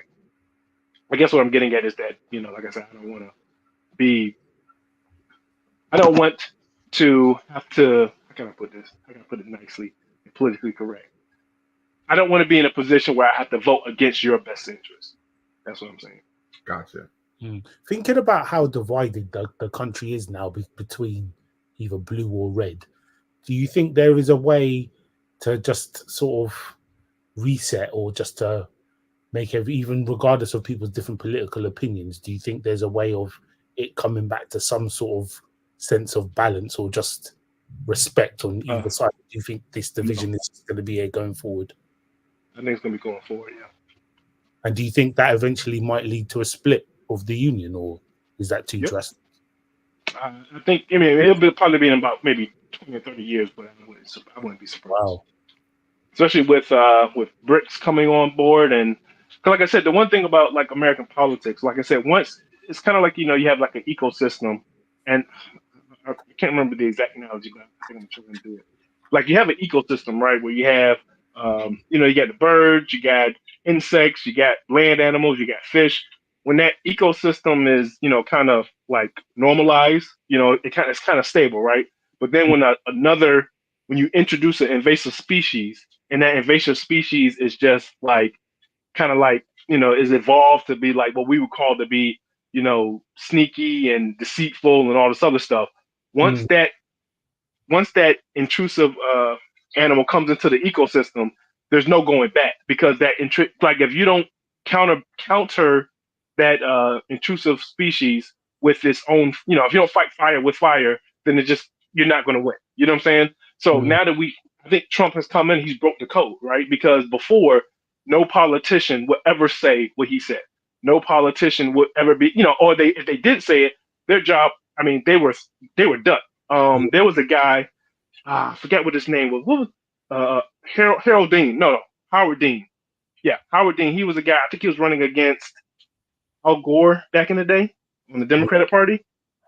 He won a primary, or he won a particular state in the primary, and he just let out a funny, like he was cheering or whatever, and it just came off he was kind of off key when he cheered, and that literally torpedoed his entire political career. You know what I'm saying? That's how fickle, like that's how on brand you had to be back in like I remember the that. early It was 2000s. 2004. I'm gonna pull it up. Yeah, I'm gonna show it. 2004.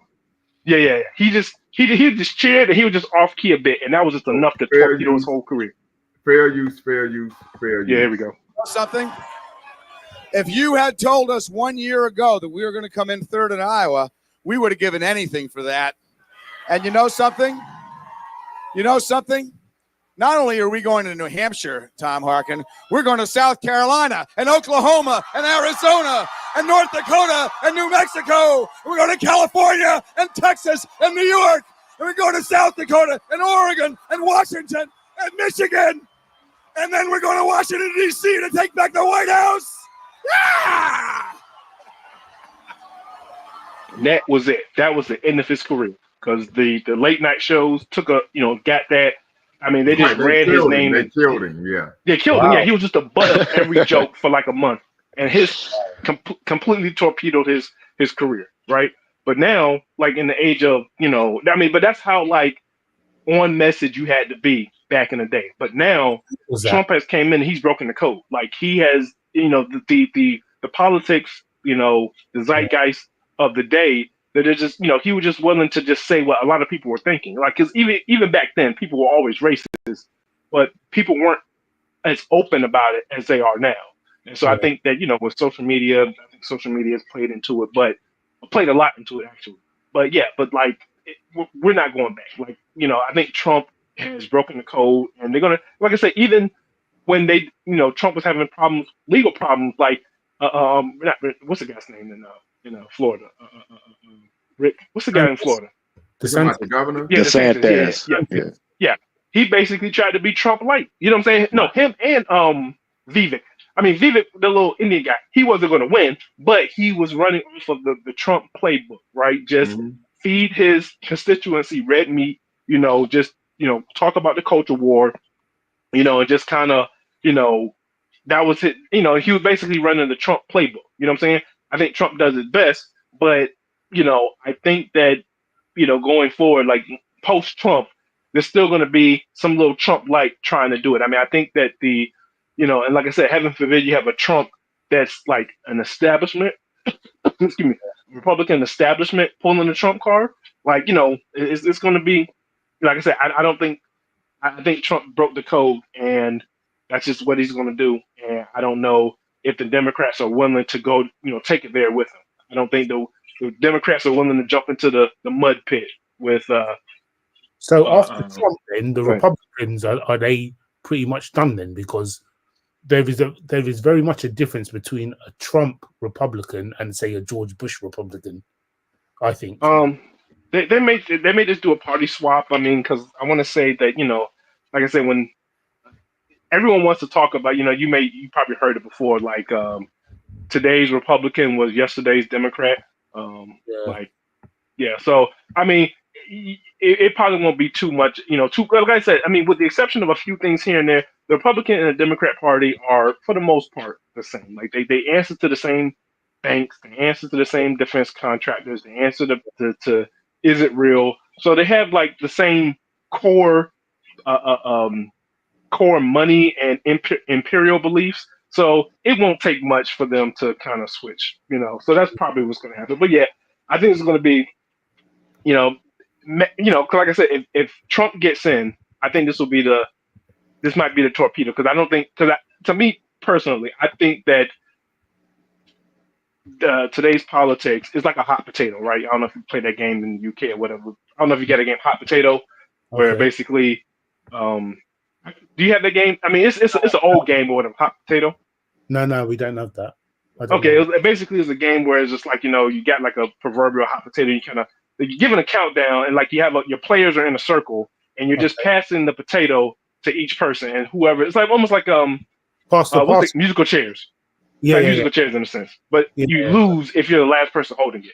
And what I'm getting at is that with BRICS coming online, these two wars coming online, the inflation, all of this stuff, whoever is going to be in president is going to get blamed for whatever's coming down the pipe. You know what I'm saying? So if Trump gets in there, I mean, I think that Democrats have a good chance of winning the next election. Because I think that Trump is not, he's not a smart guy. Like people forget, Bakari mentioned, Bakari mentioned, like his first run was a shit show. Like, like I said, he just, but even like his policy, like people forget, like when he with his tax thing, he raised the taxes on like a lot of truckers. So you literally had like newscasts of like truckers complaining because like basically they were just losing money because they were able to take certain tax deductions that made it so that they can keep their head above water. When he took those deductions away, it was just like they're pretty much paying to go to work, like they're not making any money because he took those deductions away. So people forget about like some of his stuff that he did, like the trade wars that he got in with China. People forget about that. And if he gets up in here and does it again with, what I'm saying? Because like I said before, BRICS was something small when he was there the first time. So now BRICS is starting to get some steam. So if he gets up in there and then starts doing some stupid shit, and now you just push, there's a lot of countries that are they're on the fence about joining BRICS or aligning themselves with BRICS. Like he can get up there and do something real stupid and now push more countries into that, into that camp. And then he's going to be just looking stupid because, like I said, Americans' empire, we're on some shaky ground, and we can literally lose our spot as the global leader. And now, what I'm saying, we're going to be, and I'm not going to say it's not well deserved. It just sucks because I'm here. What I'm saying, I'm have to deal with it. But yeah, yeah. So I mean, whoever gets in there next, I mean, I think this thing is going to come. The bottom is going to fall out on whoever gets in there next. I don't think anyone can save it with the inflation, with the geopolitics, the immigration. I think this thing's the bottom's gonna fall out. Whoever gets, it's gonna fall out, and whoever is gonna be the president is gonna catch all of the blame. So, like I said, this genie is not going back in the bottle. It's just no way. He has broken the code. Like no president with two. What is it? He cheated on one. He cheated on one wife with another, and then had nah. There's no way. I mean, I think that. I don't know. I don't think we go back because, like I said, if he can do that, they're going to try to get the next guy in there. Maybe that. Hopefully, the next guy won't be as what's what I'm looking for, charismatic, and won't be to pull it off. But we'll see. So let me ask you this question before we wrap things up, and I definitely appreciate the conversation. I hope that you all will make sure that you tap in on Tuesday at 8 p.m. Eastern time, where we will actually do a election party here live at Lumumba Speaks and Bequan Network. Who are you picking to win on Tuesday?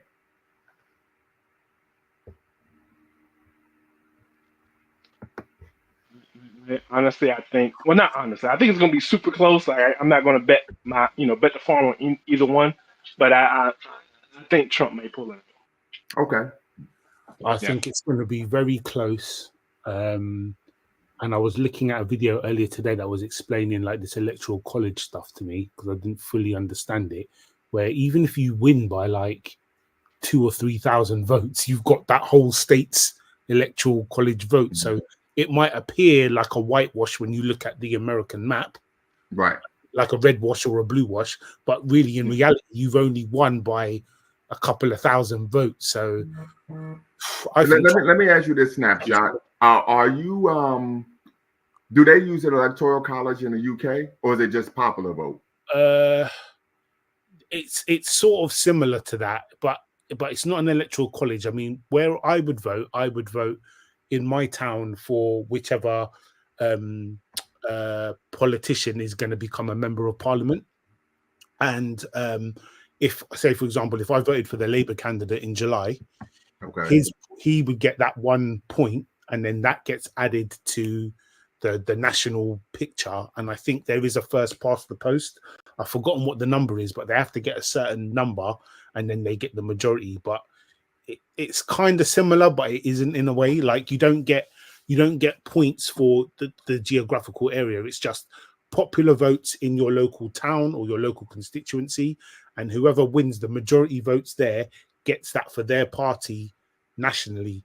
So an independent could win and go to parliament, but if they're the only one, say I set up. Well, I'm talking about in terms of vote for prime minister. Yeah.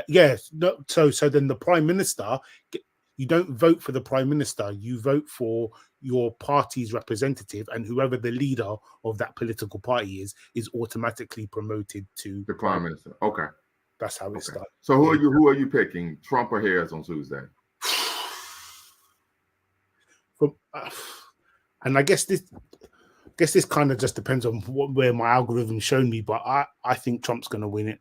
I don't think she. Not say that I want him to, but I don't think she's going to win. And the reason I say that is I remember the last time she ran in the primaries for 2020, she couldn't even win her home state. She didn't even win California. When she was competing against the other Democrats. And I'm thinking, if you can't lock down your own home turf, how are you gonna that doesn't make sense. For my football team to be the best in London, no, the best in the country, I have to first be the best in my town, the best in my district, the best in my county. If you can't lock down your home turf, I don't see how she wins. And I don't know too much about her running mate. I'd never heard of him before. So I don't know. I think Trump do it. And I see your comment saying, man, we'll get to you in a second. Brother Maximus, what's the word? Who do you believe is going to take it home tomorrow? Who do you believe is going to emerge like Ohio State? Shot to Sanders on Tuesday evening. I agree with Snapshot, man. I'm not voting for either one politically, but I would definitely say it's most likely going to be Trump. Just based on the fear mongering. Okay. And like I learned a long time ago, a lot of these people in America, they're fearful people. So whatever you can do to get them fearful, they're most likely going to vote in favor of their survival and safety. And we know how the political realm and the societal realm is here, and who what most of the people are voting for, and how. But it's going to be a toss-up, but I think he's going to pull through just for that fact. Like Snapshot says, she couldn't win certain areas back then. A lot of people's not convinced now, even with, having majority of the black women votes and not so much of ours. I still don't think it's going to put her up there, and a lot of people ain't convinced. So I think Trump's going to pull through again, and it's just going to be another, rough show for us until... till we figure out, like you said, maybe we have to get our own part. We might have to rethink that and try that next time around, see how that worked for us.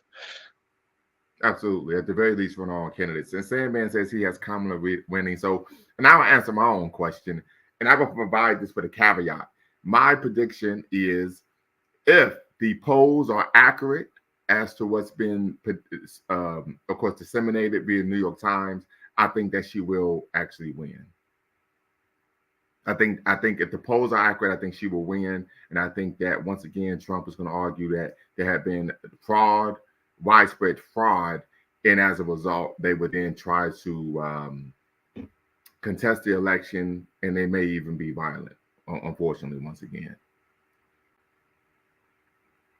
Yeah, it's going to, like I said, I can see it going either way. I can literally see it going either way, and I would be surprised if it's a landslide. That's the only thing I'm surprised of. Gotcha. It's going to be down to the wire. Okay. And is it true that they're letting some of the illegal immigrants vote, or is that a lie? No, that's completely false. Okay. That is a violation of federal law. You cannot vote in an election in America if you are not a citizen. Oh, okay. Yeah. I was watching the news. Yeah, I was watching the news this morning. There was some young guy. I think it was 19 years old. He was illegal. He tried to.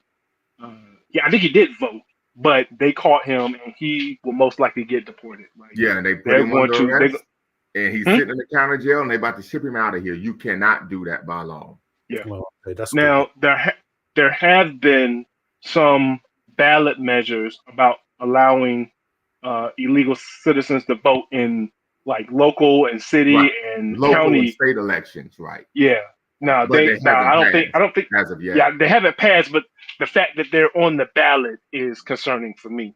And so I think the issue that people are arguing is if they're working, they're paying taxes, and if they're paying taxes, they should be able to be part of the political process. I Right, think but that's then the the argument problem, that's being made. yeah, that's the Doc, argument that's being made. But on the flip side, it's just like, okay, like I said, the situation that happened in New York and Chicago over the last year, where you just had the governor of Texas just busting them. So, like I said, you just get this influx Mhm. of migrants that are coming here, and the next thing you know, in 30 days, now they're allowed to sway an election. And I think that that's just you're just Right. asking for trouble. Because, And like I said, if anyone could, oftentimes when people go through the naturalization process, they actually take like a history of the United States course. They have to actually take civics courses and pass a test. They typically are more informed of the American political system than most American-born individuals. yeah, that's true. and like I said, and if you can just come in and then 30 days later, I mean, because now you're just going to have, like I said, open the floodgates and just come in, make it to a sanctuary city and then vote, 30 days later. And now, there's no telling what type of measure they're going to put on the ballot just because they know that they can get an influx of people and then, they can vote. And so Well, I'm totally against that. So yeah, I mean, I LMA, get it. Yeah, yes, sir. yeah, I was thinking about that as well when you mentioned that, not, harping on anybody coming here, but I remember the migrants from Ukraine that came here. And prior to that, the ones from the Middle East that they brought in, that worked with them over there, contractors or whatnot. And it's like you think about all that stuff playing a factor of who they bringing in to vote that might, subside our votes and, other votes. So it's like you got to Yeah, think I about mean, all and that that's, and collective. yeah, I think that black people, we really need to be careful about, for, like I said, for us, like I said, I understand that, so many people came from really messed up situations that were the fault of the American empire. But at the same time, I can't, just really, without any type of critical thought, allow you into this country and then have you with, you know, competing with us over, like I said, now, that's just politics. Like I said, it's Machiavellian in me. Like, if you're gonna come in here and you're gonna fight the power with us, then yeah, sure, let them in. But if you're gonna come in and just, you're gonna bring because like I said, anti-blackness is global. You know what I'm Yes, saying? it is. You go to Yes, North Africa. I mean, hell, even in Africa, black people don't like black people. You know what I'm saying? that's So true. you'll have, one group of Africans, coming in from America, and I've heard the stories of, when they come in through the immigration process, people will tell them like, hey, don't hang out with those African Americans over there. They're lazy and all this other stuff. Yeah, I heard they So, showing you'll have, videos also. yeah, Well, yeah, yeah, I and mean, so and let me speak to that, right? As the resident Pan African is here. Um, so I think there's a lot we have to unpack there because that really is a divide and conquer strategy, right? So it is. I was just in Ghana in July. So I'm there, I'm chopping up with brothers and sisters because there was a lobby in the Airbnb high-rise apartment building I was staying in. And I said, well, what are your views of black people in the West, in the diaspora? I said, do you all view Jamaicans and the people from Bahama and black people from Cuba and Brazil and Haiti as African? They said, absolutely. I said, well, what about African Americans? They said, well, that depends. I said, on what? She says, how they act. She said, if they act like Africans, absolutely. If they act like what we see on television, then no. And I said, that makes sense. I can understand that. And so part of we have to be honest is based on some of the behavior that we find in our community, no one in their right mind would want to associate with those individuals that are comporting themselves in that manner. True. I'd like to Yeah, chime in true. on But that. yeah, let me just get one thing. Like, and Yeah. I definitely agree with that. But like I said, and this is all people are subject to this, and they can make this mistake. Are they painting all of Black Americans with this brush of what they see, like No. the Ratchet's doing? I had a conversation with them. Right, So but that's just actually the whole time I was there, I was having this conversation. I was going to blog, but then I was like, no, because I had to keep going around asking people, do you want to be on video? But I had several conversations, and that conversation was nuanced. They did not paint all African Americans. They said if someone behaves in a way that we see on television, right, then that is someone that we wouldn't want to associate with. Right. And I said, and that's fair. because I wouldn't want to associate with the person. And that's matter of fair. fact, I But can like I recall said, there was a time where, because I always raise my children, socialize them to see themselves as African people living in America. So there was a time my son and I and my daughter, we went somewhere. My son probably was like 9 years old, and he was like, hey, there was an African American sister, and she was like, wow, like wilding out. we're talking about straight ratchet, cantankerous, the whole nine. My son said, well, she ain't African. He said that, like, I don't know what she is, but she ain't one of us. Yeah, but like I said, and that can, like I said, that's a divide and conquer when you're saying like you're acting like them and I don't want them to be, you know what I'm saying? Because like I said, it can easily, like, even when we have people that, like I said, that are acting that in that behavior that we don't care for ourselves, like I said, that can still be a vector for divide and conquer. But anyway, it could be, but I would say historically, part of our cultural personality was to excommunicate and ostracize people who behaved in a manner that was unbecoming. That's just part of our culture as African people, going back to even traditional African societies. If you behaved in a manner that was a contravention of what were the values of a particular society, you were excommunicated. Dr. I just like to. So sorry, just very quickly, from an international perspective, I've never heard anyone say, "Don't talk to those black people from America because they're black." I've never heard. Unfortunately, I've heard that before, and it's not super common, but there is a, like I said, there can't be an anti-black American, because like I said, when they're overseas and they see American television, all they see is the sexy reds. They see, a Young Thug. They see all of this stuff. That's what's being promoted. So, of course, when they come over here and they see, like I said, black people are I want to say, like, we are overrepresented in the homeless community, black men. You know what I'm saying? So unfortunately, that's our image across the world. So when someone who is, like I said, a lot of immigrants, I'm not trying to like generalize, well, I kind of am, but like when immigrants in general come over, they don't care about the struggles and the politics of the land. They're just trying to come in and get their money, make make some money for themselves and their family. That's all they care about. They don't care about, back in the day, this person was, subject to Jim Crow. They don't care about that. All they care about is I need to come work my job, make my money. Hold on. I could push back against that because there's a long history of African and West Indian immigrants coming to America and engaging with African Americans in the civil rights and Black Power movement and struggles. And this goes back hundreds of years. I won't say it today. I don't know if I can say that today, but I feel like a lot of hold on real quick. My next door neighbors are from Haiti and Nigeria. And so I could say and maybe it's because I'm a Pan-Africanist, but in my experience, I go to a Pan-African gym. The majority of the people who work out at the gym are not African Americans. They're from the West Indies or the continent. And in my personal experience, that's not something I've come across. But I do understand that there are people who, hey, I'm trying to have a better life for my family. And oftentimes what we do find is many immigrants may not engage in social activism out of fear of being deported. Not that they don't care about the issues that we face, but because there's a fear that they will be deported. Yep. Right. And I've got to say as well, like, to be honest, there are a lot of black people, especially over here, that have got you guys back.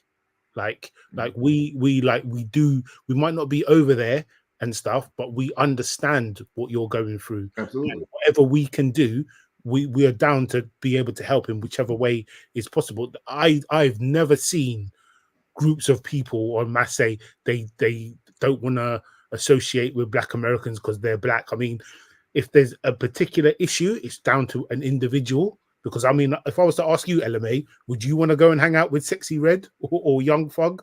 Or do you know what I mean? Those people on a personal level, do you want to be in that environment? You might choose to, you might choose not to, but that's not because they're Black American. Well, real quick, and of course, we use the term African American here at the moment. Sorry, African American. It's not because they're African American. It's because Sexy Red represents or does or says things that are degenerate. That. But no, I completely agree with what you're saying, and I'm of the same way. Like, but what I'm getting at is that becomes, how do I want to put this?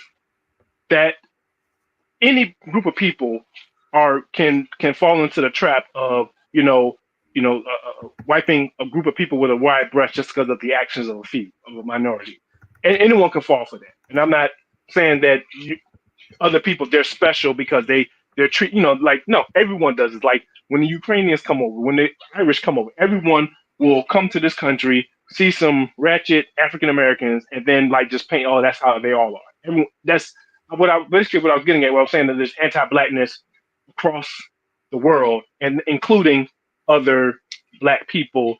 They have a poor view of themselves and other black people. That's what I was right. I mean, we see that on the Then- continent with yeah. tribalism, but I will say, even on the African continent, particularly after the death of George Floyd, or the murder or deletion of Yeah, George Floyd, we saw Black we saw Lives it, Matter yeah. rallies and protests in Africa. Yeah. I will say that. Yeah, that Mhm. definitely, I mean, Yeah, obviously and they we know seen what the they UK. supposed to going on. and We had UK UK too, yeah, showed as well. up big. Yes, I seen that. Yeah. Yeah, literally. And I can recall when I got to the continent, being told by numerous brothers and sisters in Ghana that we're happy that you're here. We're happy that you are embracing your heritage and you've come to your ancestral homeland. And they weren't trying to sell me anything. No, that's what the sister I talked to recently was saying. She said if more of you guys would come home and, even just learn a little bit about self-knowledge about yourself and your history, we wouldn't look at you or say judge certain individuals like Mhm. that. And I said, I understand that because not everybody is ready to come home yet. Mhm. Some people are, And some people come home, they're going to be creating problems. We don't need, yeah, that's right. people We don't coming need out there that. with We don't need PlayStation that. 4s, basketballs, and blonde wigs. Yeah, we don't need that right now. We're moving in a progressive manner on both sides, even though they're totally different. We're both making progression, but somewhere we will bridge that gap and close Absolutely. it. Yes. Absolutely. And so we're going to wrap things up, family. Just want to make you all aware. Tomorrow, of course, 4 p.m. Eastern time, we will be having part 3 of our Pan-African Leadership Series, where we're going to be interrogating the life, legacy, and work of Deuce Muhammad Ali. If you don't know who Deuce Muhammad Ali is, look forward to the show tomorrow at, of course, 4 p.m. Eastern time. And of course, this is part 3 of a 120-part, keyword family, 120-part Pan-African Leadership Series, where we're going to be looking at the life, legacy, and work of great Pan-Africanists of the past to inform what we do in the future. So once again, this is part 3 of the Pan-African Leadership Series, and there are going to be 120, keyword, 120 Pan-Africanists that we review and, of course, interrogate their life, legacy, and work to inform what we do in the future. Until next time, family, y'all know what to do. Always, always bet on Black. Peace.